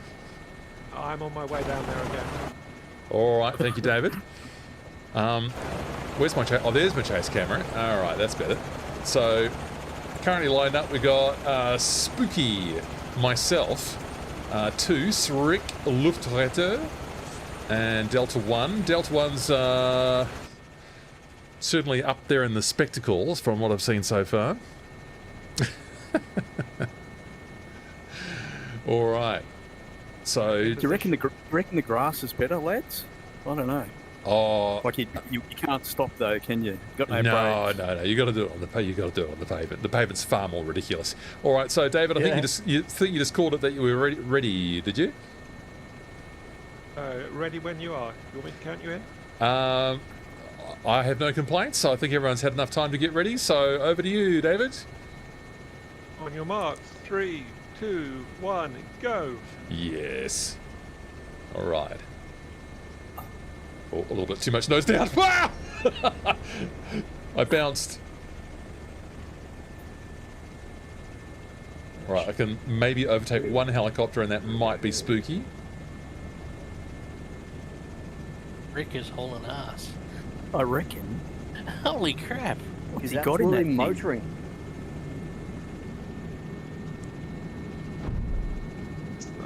Oh yeah, skating it in. Oh my god, oh my god, oh my god! I hit too early. Why am I hitting the brake pedals? Great, passing off you.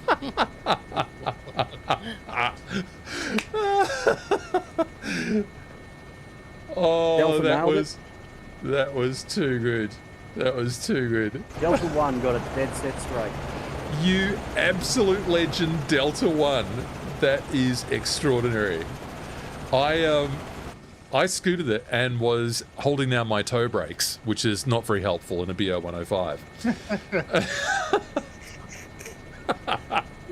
Jamming on the brake pedals of a helicopter that has no brakes. I got it. You know what we should do now? Oh no! Is do it backwards. We should do it backwards. Oh no! And then swing around at the end and land. Let me try that. Well, do you know what? You can. See if I can do it again. You can do it because you've got the the landing zone marked. Yeah. So you got to fly backwards the whole length of the runway. Is that what you meant? Oh, this is tricky. Oh yeah, is it really?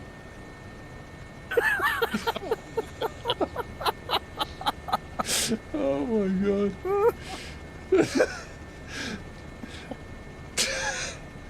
Oh, yeah. No, helicopter's not known for being the best things at going backwards. Is it going all right? You keep overspeeding the tail rotor, it just swings around. The BO 105 is suspiciously good at this. It should be really good at that. It should be the machine to do it in. Well, I just think it's not very accurate, is my principal complaint. You really got to work them pedals. I reckon. As soon as you start oscillating, you've got no control. Oh, Spooky's nailing it.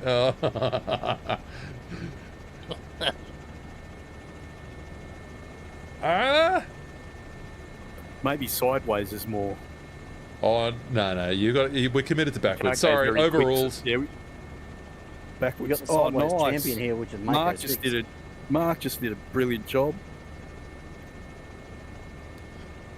Of course, not actually able to see when I need to touch down. So I suppose when we go past the touchdown zone, you know that you need to lower it. When you see the keys show up, yeah.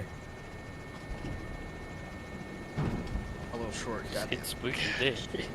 A little short. All right. Oh, I almost did it. I'm about 2 meters too short. Your tail rotor's in the zone. My tail rotor's in the zone. That's very generous. Hey, did you find that just swung around? You lost tail authority? Yeah. Well, I guess it depends on how fast. You've got to keep it. You can't go too quick, eh? Well, I think that's steady and slow. That's probably it's probably actually really accurate that yes. You know, we do have a tail fin. I mean, I've got a tail fin in the BO105 and got some vertical stabilizers back there as well. That's going to work up until a point, but it's like it's front heavy, obviously, so it wants to spin around and weathercock around the other way. So it makes perfect sense that you would be able to control it. You get the sense of false security that you're going along really nicely backwards, and then you'll lose it, and it'll be just almost impossible to get it right again. So there might be some perfect speed where it won't happen, but it'll be hard. Now, someone mentioned flying sideways. The absolute god of flying sideways in here is Mako 6. Well, I'm up for that challenge. It's just landing it sideways is what I'm worried about. Oh, I think you can do it. You have to go slow when you're sideways, because otherwise you will lose tail rotor and it'll spin around. That's right. You've got to keep it steady. All right, sorry for chopping off the tail boom of whoever that was and whoever this is now going to be. I'm ignoring your advice to go slowly because this is a BO105.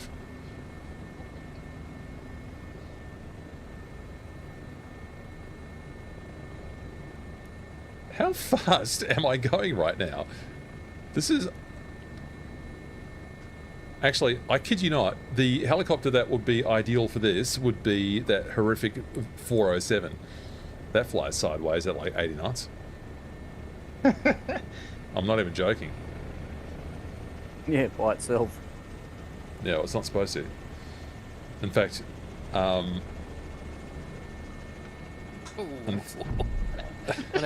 What do you mean it's not supposed to? You didn't see that? nice work, Marv. That's spectacular. David's steady and sure. Oh, very nice, actually. Very nice. Oh, and a nice flare as well. A sideways flare. Perfect. You're doing the US Navy Test Pilot School proud, David. Very good. Very nice indeed. Oh, Mako, show us how it's done, brother. Here he comes. Oh, he's even doing it over the grass. You want a real challenge? You want to do pirouettes down the runway? Oh, yeah, not happening. Not happening.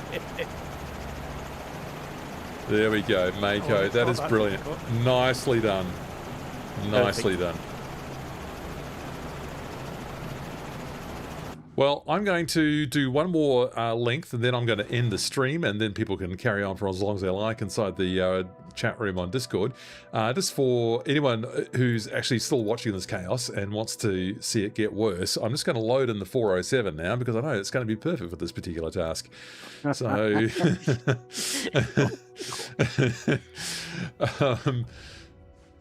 so any builds... Oh, for some reason, Microsoft commissioned a new 407. Any Builds built it, but I'm pretty sure it's a copy and paste of the Quick Flight Striker flight model, which is to say that is not a good thing. It doesn't fly like a helicopter does, but it does go sideways fast. So I'm going to give it a go once it streams in.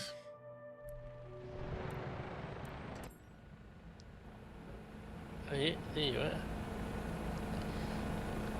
407. I think it might have the nice sound pack in it as well from... I can't remember how to test that though. Alright. Someone say sideways flying.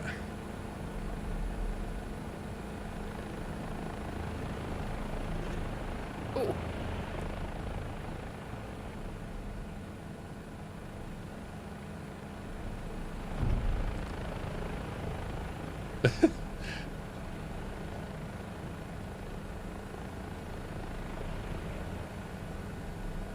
Oh! Oh my god, has this thing now got a flight model? Has this thing actually been fixed? The pedals certainly haven't been.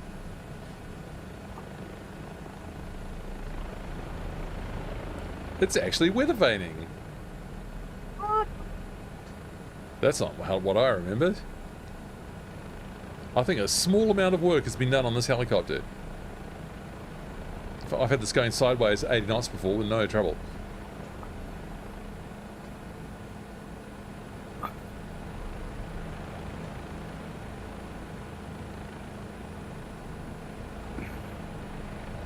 Well, I don't know, but there is the 407 plonked onto the ground. Very strange helicopter it is too. The rudder pedals, the anti-torque pedals are still very strange indeed. So one last try on this. Do I owe any builds an apology? Comes up nicely. Oh, yeah, that's a hard right kick. Well, that's what's still unrealistic. This pedal business here is completely robotic. So that's just wrong. That is just wrong. So I'll try sideways again, but I'll just do it a little bit more sensibly this time.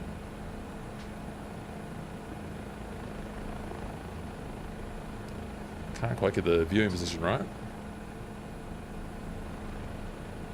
Whoa.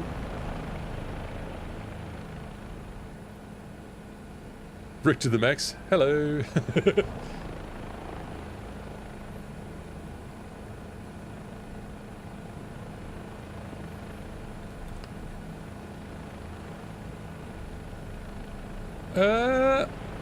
So it actually does correctly want a weather vane there at the end. What was that comment, please? I had you about 60 to 70 knots going sideways there following you. Yeah. Dave, the Hughes 500, you do it with the right pedal A. Have you noticed that? You run out of left pedal. Seems to work much better, which makes sense, I guess. Yeah, well, it wants to go to the right anyways, so... That's right. You're helping it along, yeah. Yeah. Well, I don't know. So that's the 407. Does it still have its yellow rivets? Yes, it does. They are hideous. I mean, that is unfortunate. How could you do such a thing? The exterior model previously wasn't even that bad. Anyway. I don't know why they switched the developers. But, oh, look, there'll be some reason that we're not aware of, and like you know, we'll probably never know. But it's a real pity. I love this. Which airline is SWU? This very hopeful looking. Is it a Saab 340 coming down there? Am I the only one who's got it? Where is it? Sprint Air, apparently. Well, on my screen it's SWU 1953. Yep. Well, there you go. So people, I am so happy that people called into the stream today and watching us behave like complete fools. I'm very grateful for it. Thank you to all the pilot participants. It's really great to catch you in the stream again. We'll do more Test Pilot Tuesdays. It might not be every Tuesday, but it will be once in a while. And I'll look forward to coming along with best laid plans to try something sensible on the simulator, and then for all chaos to break loose. So thanks everyone for a really good time today. I'm just going to mute the outgoing chat for a bit and just let the stream play out. And Toaster, was fun to have it running in the background. It was quite fun to have it running in the foreground as well, before the foreground suddenly became the background as you sort of spun the helicopter around. But look forward to catching everyone another time real soon.